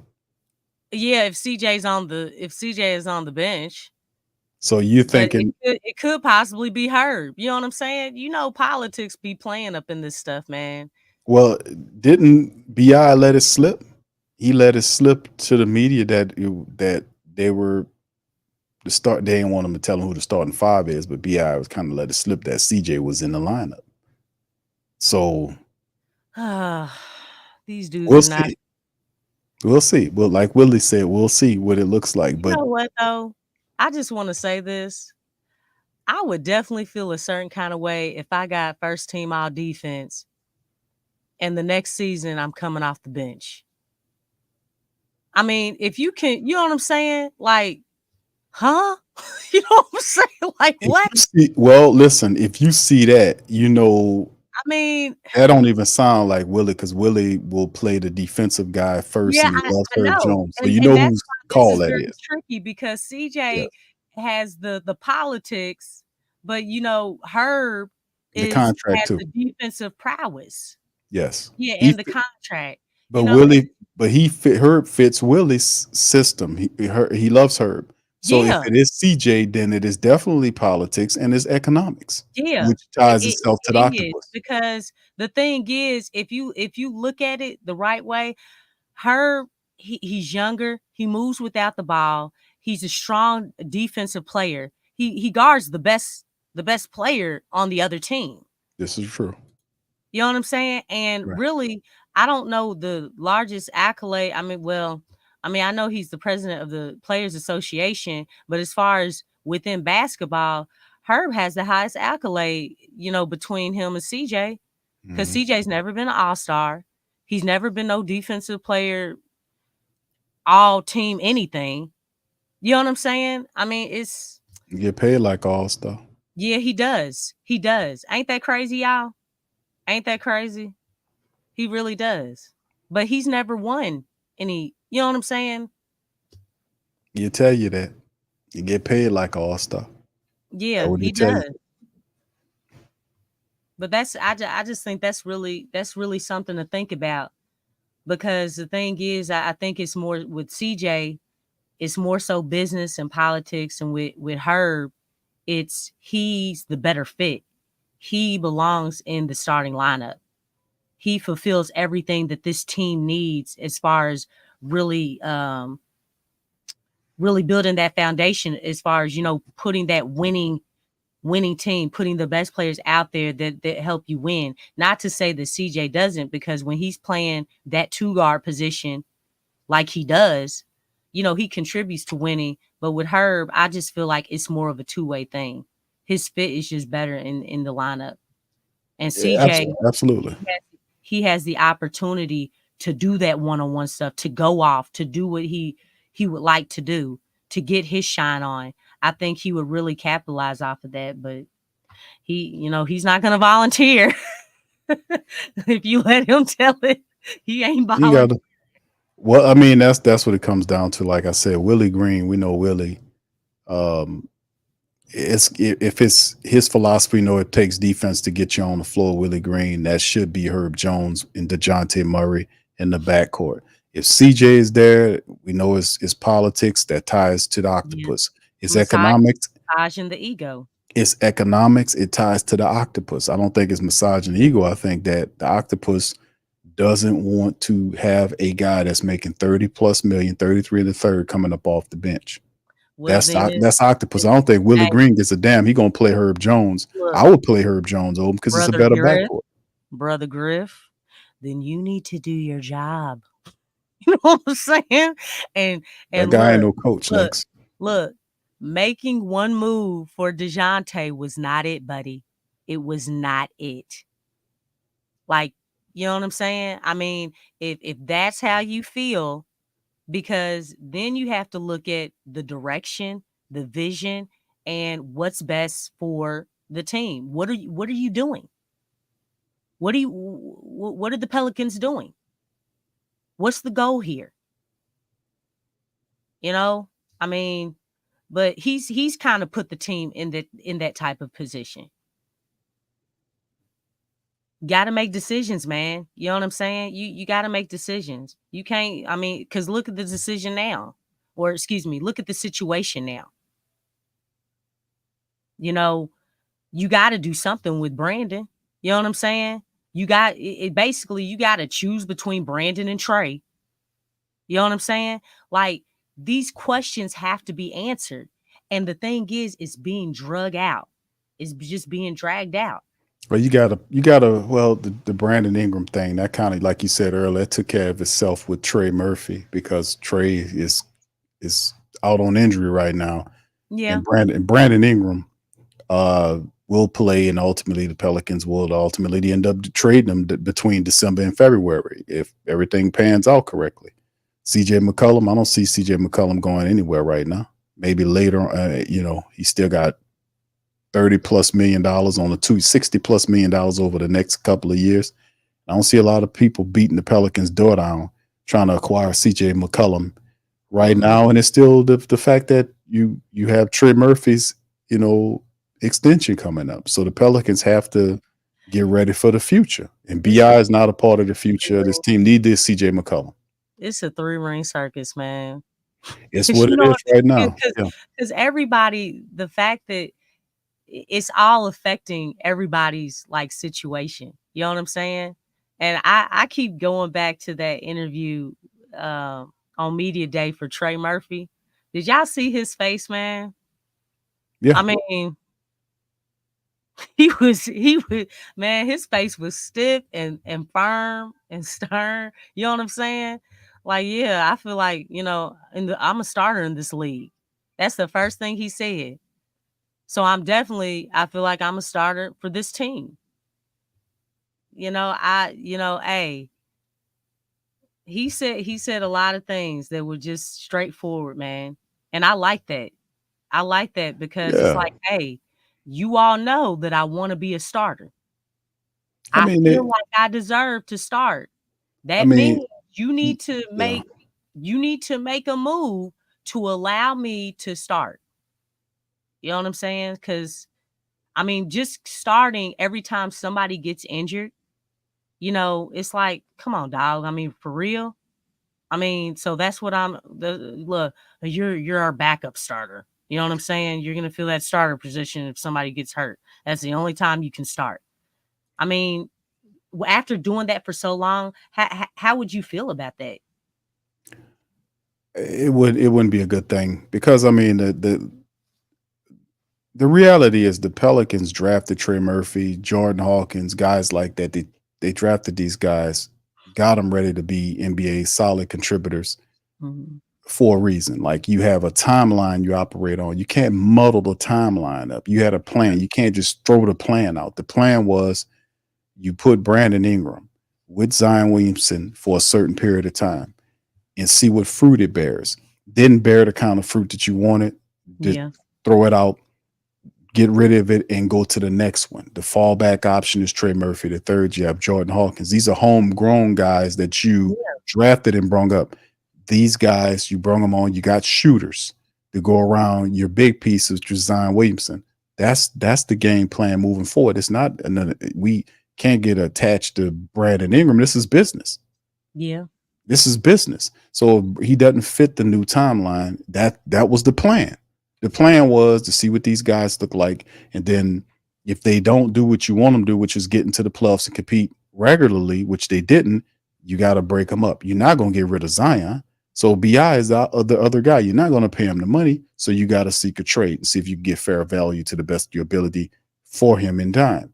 And then you bring Trey Murphy, Jordan Hawkins, and these young guys along and groom them into being starters. And that's what Trey Murphy is. When they took Trey Murphy back in the 21 draft, they didn't take him with the option of being a role player. They knew Trey Murphy was good enough to be a solid NBA starter. Because he was was he number like 15 or 16? 17. 17? I don't know. Yeah. Well, thanks. I thought I was on one of them. But shoot.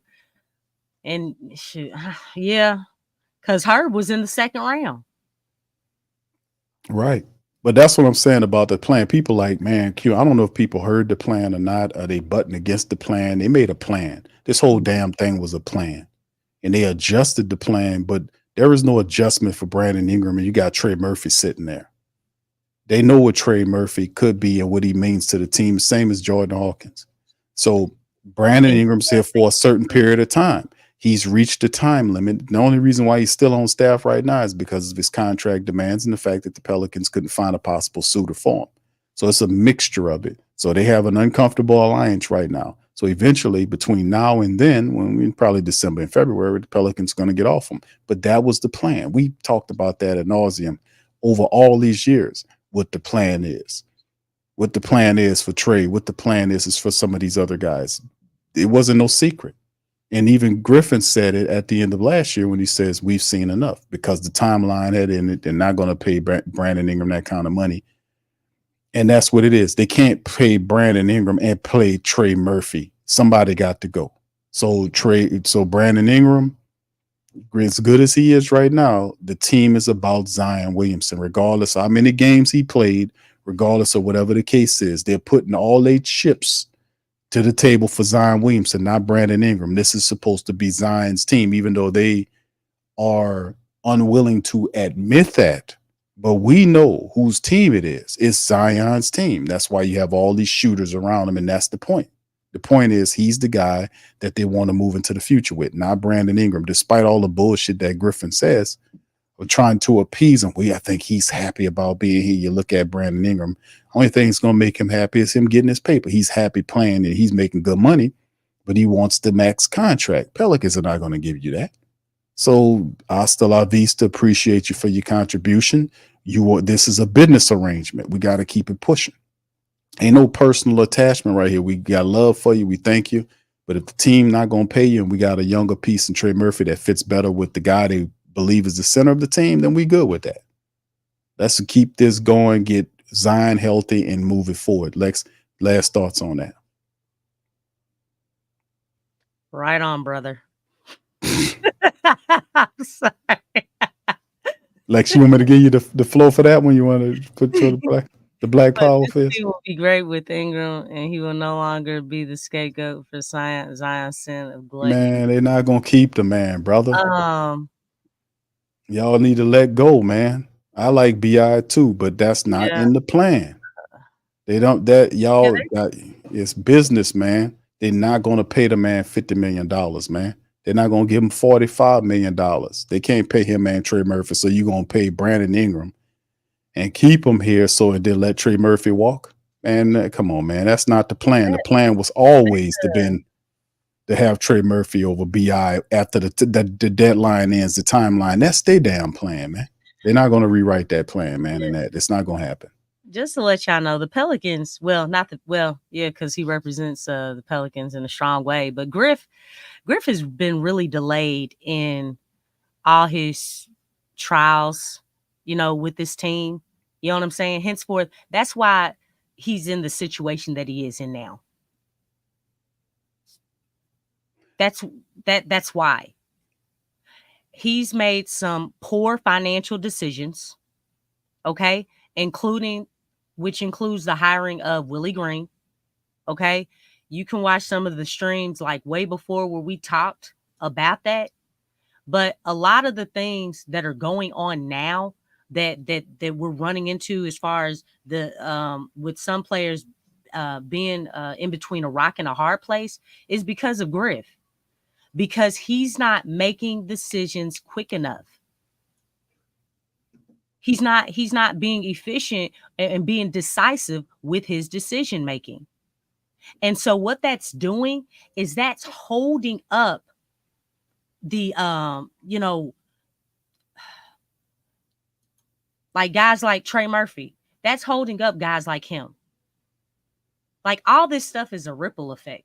It's a ripple effect. It affects something. It's affecting something.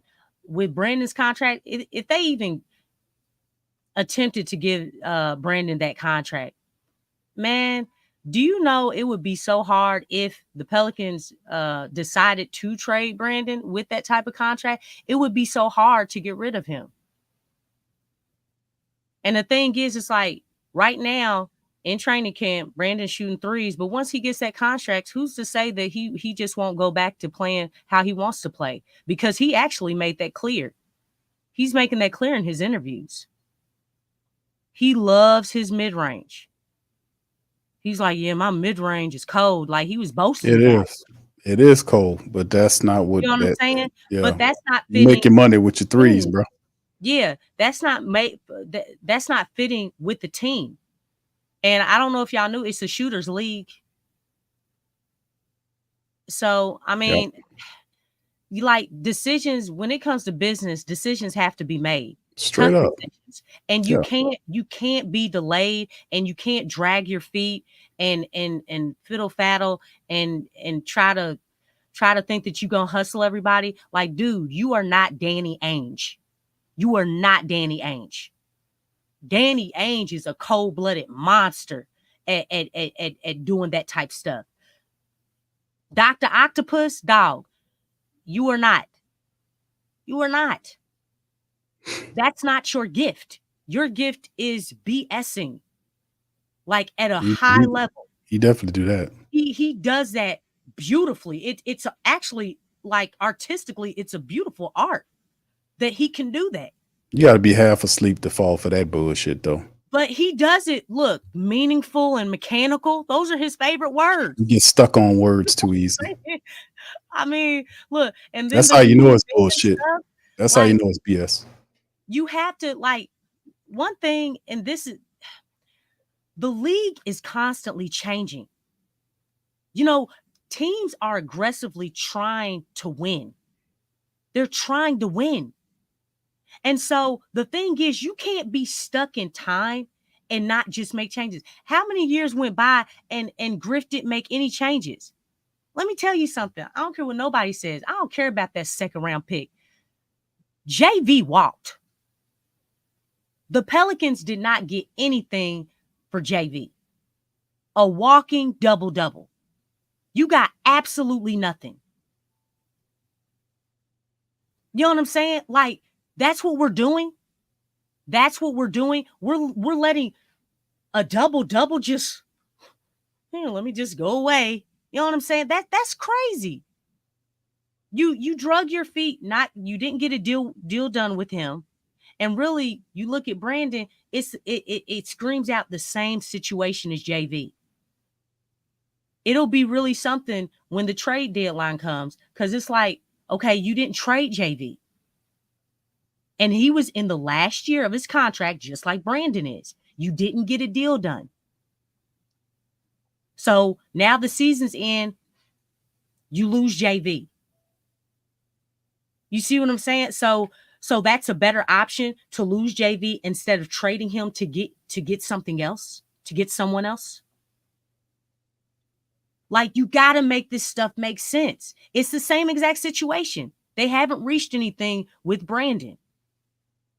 Now, what's going to solidify if it's the same storyline is if we get to the trade deadline, is the deal done with Brandon yet? Or are you all going to trade him? I think they need to pull the trigger, man. That's the point of emphasis. You got, if it's you can't, man. Listen, man. Let me say this to some of the people, because maybe they don't know. They hadn't heard the timelines. This ain't nothing new. They've been talking about this stuff for years.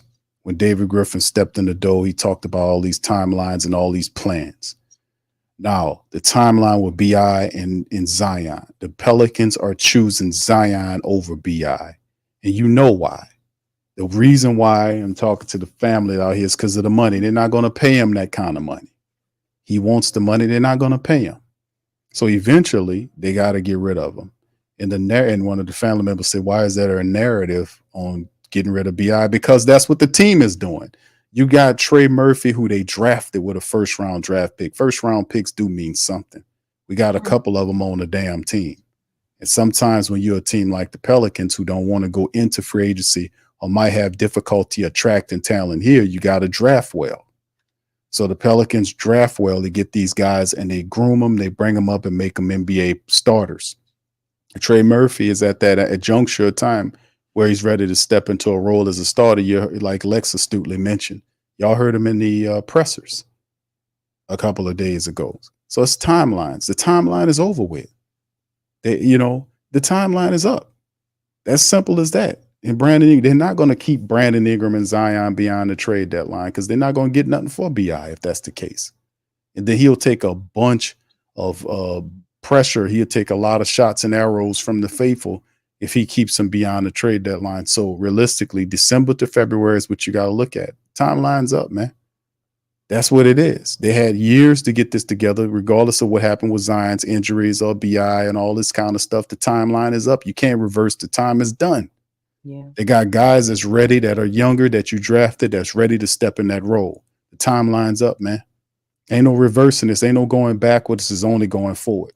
So, like I said, I like BI, but I do understand what timelines mean and why he's still here. They're here because the contract demands and the Pelicans didn't want to trade him, according to David Griffin, who makes all this terrible because he's not doing a good job in doing all this bullshit lying. That's why I don't really care for the man, because he lies too much. He spreads too much BS as opposed to just tell the truth. And he contradicts himself constantly in his own interviews.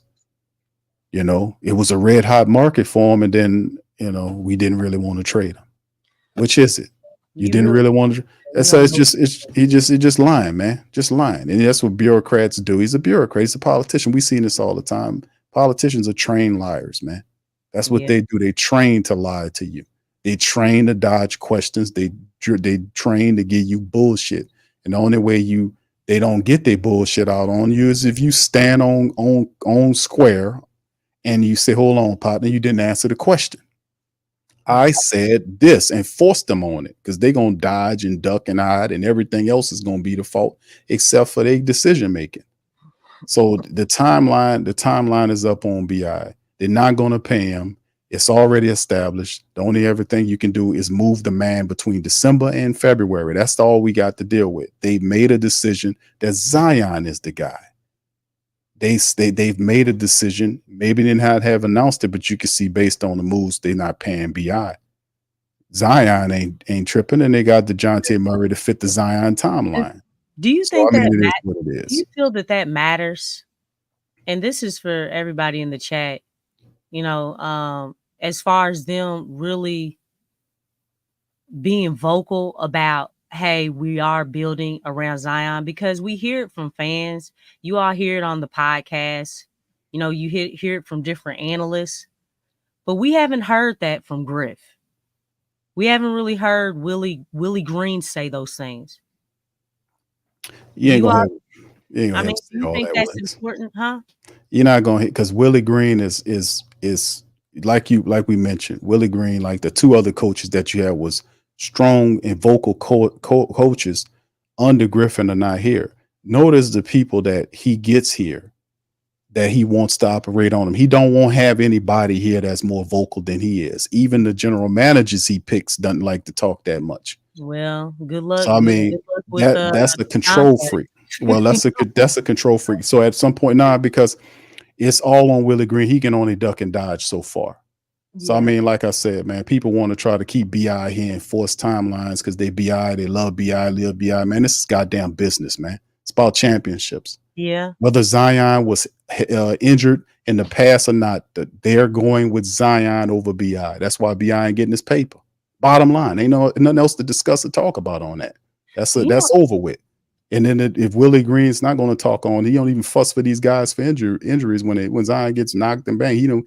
So I expect him to talk for that, but not talk about the contracts. He gonna stay the hell out of that, Lex. That ain't none of his business. Plus, he's the type of personality that lends itself to David Griffin. David Griffin ain't taking no vocal leaders here, because guys will tell him where to stuff it at. Just like Jock Vaughn told him when he told him you can have a job, but you got to take these coaches with you. And Jock Vaughn said, I'm not doing that. If I'm gonna take the job, I'm gonna hire my own people. And again, that's poor. Because really, once he got in, he should have got rid of Gentry immediately. If you think about it, anytime a GM is hired on to an organization, that's one of the first things that they do, because they want their people in there. And he didn't do that. No. And that was a huge mistake that he made. Like, yes. Dude. Oh, yeah. That's why you're on your third coach in Zion's whole tenure here. Yeah, exactly. You know what I'm saying? Which was horrible, because there's been a lack of stability. Right. That's a lack of stability, within a huge position in the organization. That's the coaching position. That's That your play, coaching but staff. that plays to the VP though. That's what I'm saying. The Yeah. guy is the VP, not the general manager. The Yeah. point Well, is the thing is, he's a control freak, saying and he that because he's the one who's doing it. You yes, know, yeah, he oh doesn't yeah, even let the GMs do their jobs.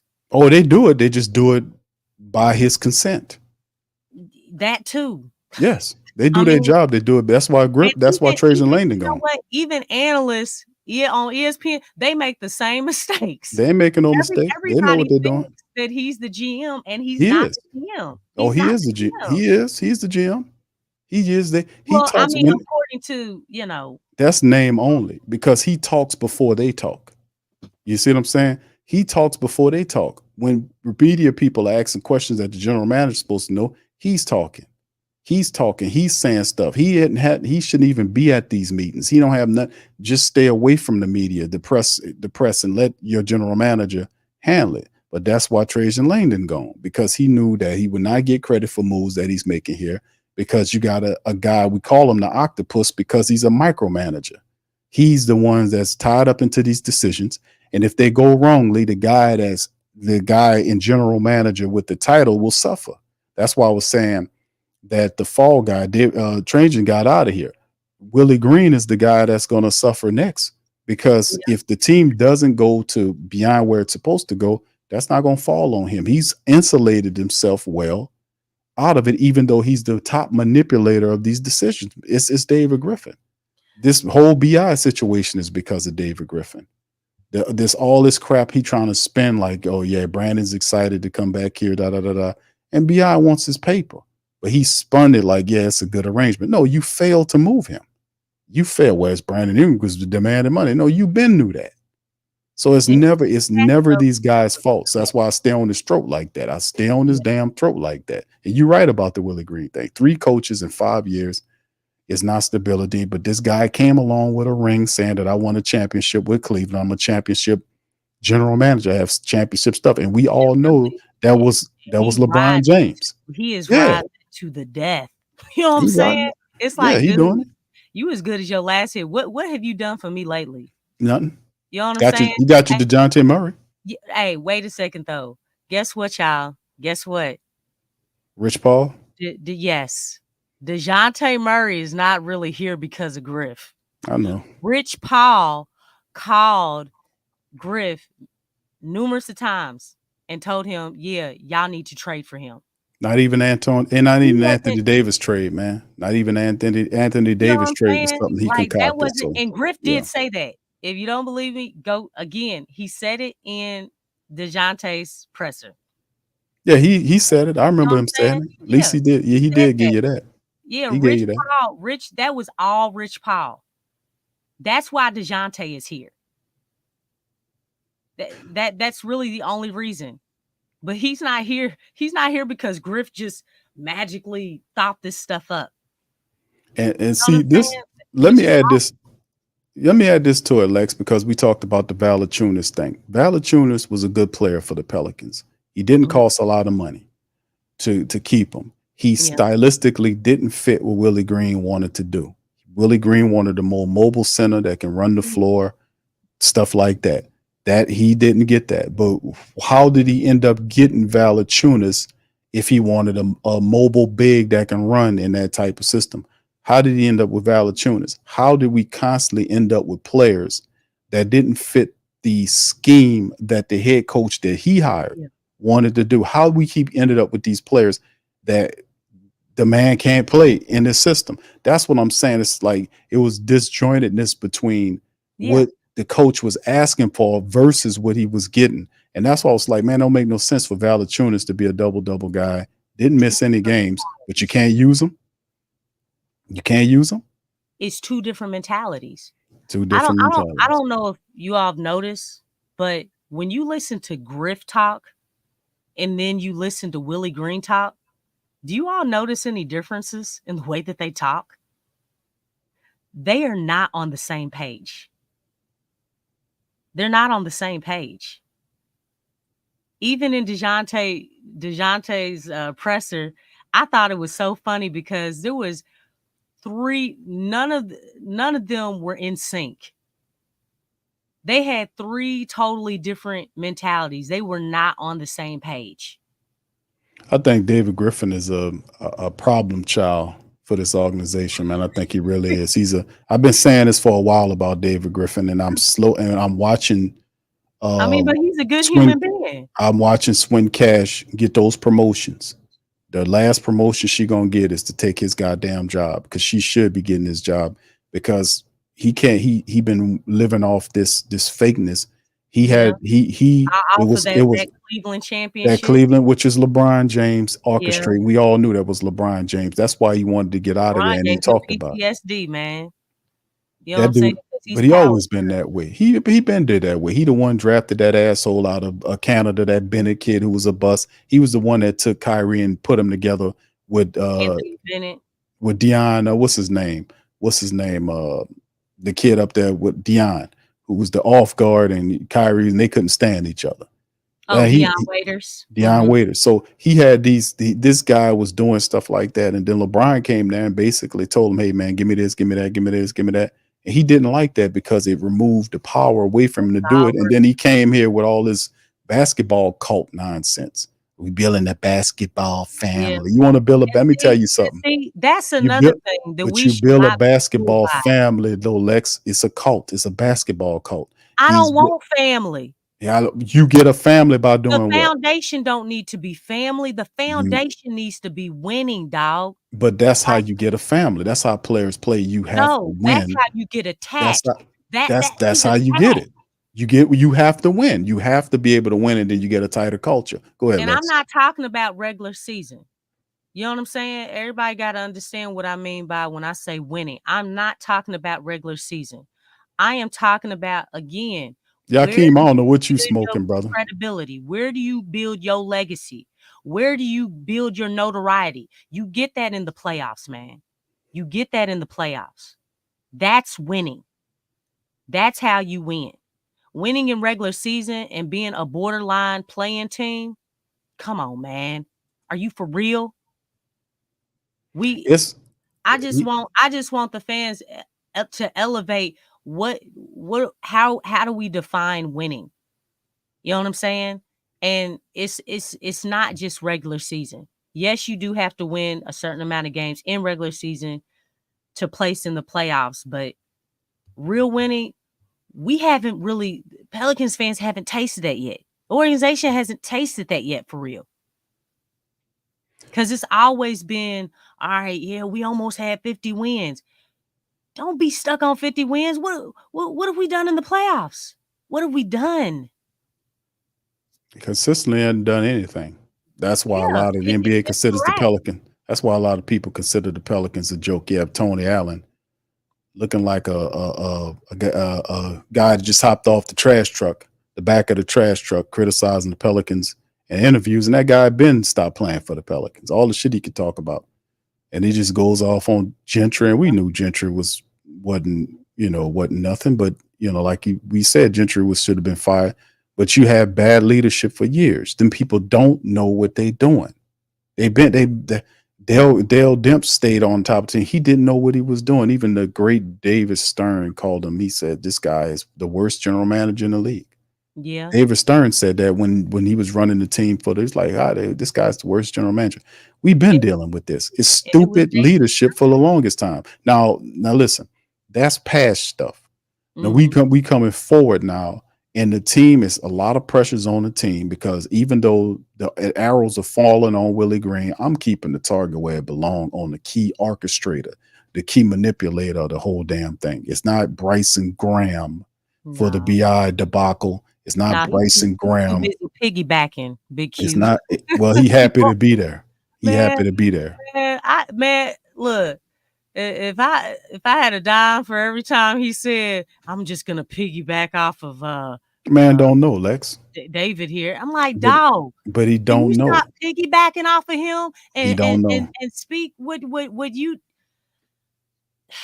Them guys ain't, listen, no disrespect to Bryson Graham, no disrespect to Willie Green, but those personality types is what he's hiring for. He don't want an alpha mentality to challenge him with his bullshit. because Well, that's what it you know is. how they've been describing DeJounte. Well, They've that been he get an alpha leader. well, You know what good. I'm saying? That's what we Like need. he's very, very vocal. You know what I'm saying? He talks a lot. Well, I think it's funny because Willie said he doesn't talk much. And then in that same sense, he said that he's very vocal and he speaks a lot on this and speaks a lot on that. And I'm like, okay, Yeah, he said that in an interview, Lex. contradiction. He talked about. I heard him talk He about said that that on on media interviews. day. Yeah, he talks about that in interviews and little side interviews that he do on some of these other little shows. I'm like, He okay, talks about his okay. mentality going forward. It's a part of his upbringing, and how he brings that identity into these games to do what he do. It helps motivate him, his toughness and all that. It's good having that type of mentality on the Pelicans because the top of the team is soft, man. They cotton candy soft.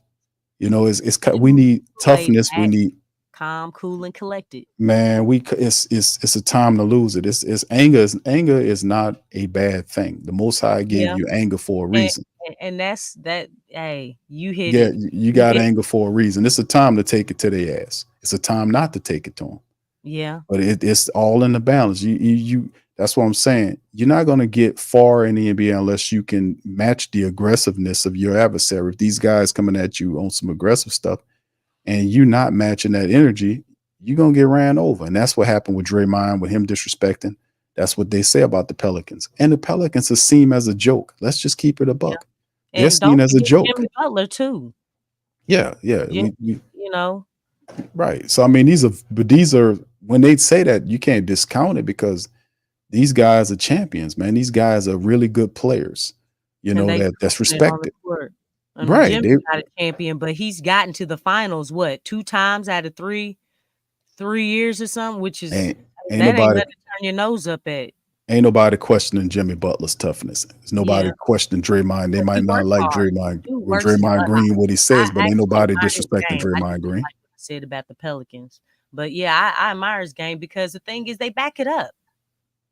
And that's what it's about, man. I mean, it's like even if you don't talk like that, it's like, man, go out there, play your butt off and play with that it factor and shut all these people up.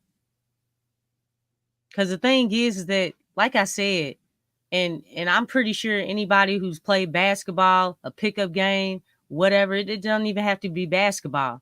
You know, when somebody says something about you, you know what I'm saying, about your game or your performance on whatever you do, I like to think that don't make y'all feel a certain kind of way.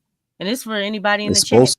supposed You to know what make I'm it, saying? yeah, it's supposed to make you get up for the occasion, man. You got to Like, stand up, respect it. all right, shoot, you doubt me or something? You know what I'm saying? You think I'm a chump or something? Yeah, all right, I got something for you. You know what I'm saying? It's like a lot of people have that, and it doesn't have to be basketball. It can be anything. Like, it's like, oh, okay, all right, I got something for you. I'm gonna prove you wrong. That's what the Pelicans got to do. We need more of that attitude, and DeJounte has it, and I'm hoping that'll fuel that energy will fuel like that cup will just run over and everybody else. Because I mean, we definitely need a full attack of that type of attitude. Yes, indeed. That's what will be required to make it into the playoffs and to get to a second round series. That's what's going to be needed. We're going to need toughness, intelligence. We're going to need the health to be on our side. We're going to need a lot of those things, man, because it's a long season, man. So a lot of things, man, a lot of things. But the season gets started Monday, man. It gets started on Monday. 12:30 tip-off time in the Smoothie King Center against the Magic, the first one of 4, one home game, 3 away games. Pelicans start off, man. So, man, a lot of this will be monitoring this stuff, man, and making sure everything goes, see what happens with our Pels, man, and Zion's good health, and Willie needs to have a bump up in intelligence and coaching style and all this kind of stuff. We need to see it, man. We need to see some improvement. Plus, there's other things going on with the team. I like to see what the bench looks like, guys that can round out the bench rotation and all this kind of stuff. So it's still a lot of stuff to witness and watch going forward. Last thoughts before we close out, Lex. Who who are all the teams that we're playing against? We don't play Orlando twice, do we? Yes, we do. Oh, okay. Yeah, you play them at home in the Smoothie King Center, then you go to Orlando Okay. 5 days later. You get the schedule. There you Okay. go. And And okay. Miami. Okay, so the Florida teams and Houston. mhm. And then Okay. that'll be it. We close out. Then we open up the regular season on the 23rd. I think we open up for the 23rd. So Guess we, I gotta rev up my NBA League Pass. we're getting close. We're Saying, getting close. We're getting close. dude. All right. So anyway, with you hold on, Lex. You want to add a little bit more of that, or that was it? You just wanted to know Oh the no, schedule? I just wanted to know all the teams. You know, something must be going down in Florida, though. You know what I'm saying? You know what I'm saying? Shoot. Yeah, they got a storm, and that's supposed to be monitoring. Well, it ain't monitored yet, but they're anticipating a lot of weird activity going on right now with these storms. Very weird, man. Anyway, we're gonna get out on that. Listen, I appreciate each and every last one of y'all for chiming on this episode of PPR, man. Listen, man, it's the start of the season. Let's see if all of this stuff that happened from the past with the Pelicans culminate to a point where they get in the playoffs, and do some damage. We're hoping that. But there's a lot of stuff to happen between now and then, the whole BI situation, knowing what's going on there. All this stuff will be revealed as we move forward in the season. And we're just going to continue to keep an eye on it like we've been doing for years now. So with that being said, I'm going to get on that. Listen, y'all hit the like button, hit the subscribe button, and share. Sharing is caring. Please feel free to share the show on your social media feed, man. We up in this thing, PPR representing. And we're going to holler at y'all on the next one. Much love. Choose violence. Go Pels. Peace. Show us the edge. The chip on the shoulders, the fight and the passion that comes from within. Whoa. Trying to win on every level. Yeah. Expectations high. Gotta show them you can fly. Play harder, better, smarter. Baby, put the league on notice. Show me the edge, yeah. Play with the edge, yeah. Show me the edge, yeah. Play with the edge, yeah. Show me the edge, yeah. Show me the edge, yeah. Whoa, done seen the walk of shame enough. Wanna see the walk of winning, time to come up and bring out the outlaws. Don't every play, every possession. How bad you want it, love, do you want it all? This ain't a blood of love, built for something greater. Attacking all obstacles, coming for the ring, my precious. You got the juice, the will, the heart, the fire. Show 'em the proof, show 'em that it shall be done. Show me the edge, yeah. Play with the edge, yeah. Show me the edge, yeah.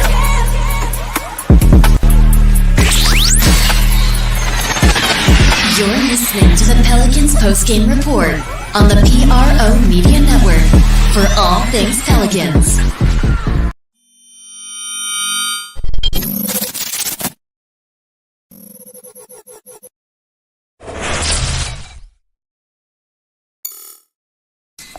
TheWhoThatDaily.com. That's right, TheWhoThatDaily.com. Your one-stop shop for everything New Orleans Saints, New Orleans Pelicans, LSU Tigers, even the top flight boxing news. So if you're a Who That and you're looking for a place to stay up on your team, TheWhoThatDaily.com is your site. TheWhoThatDaily.com for the sport Who That in all of us.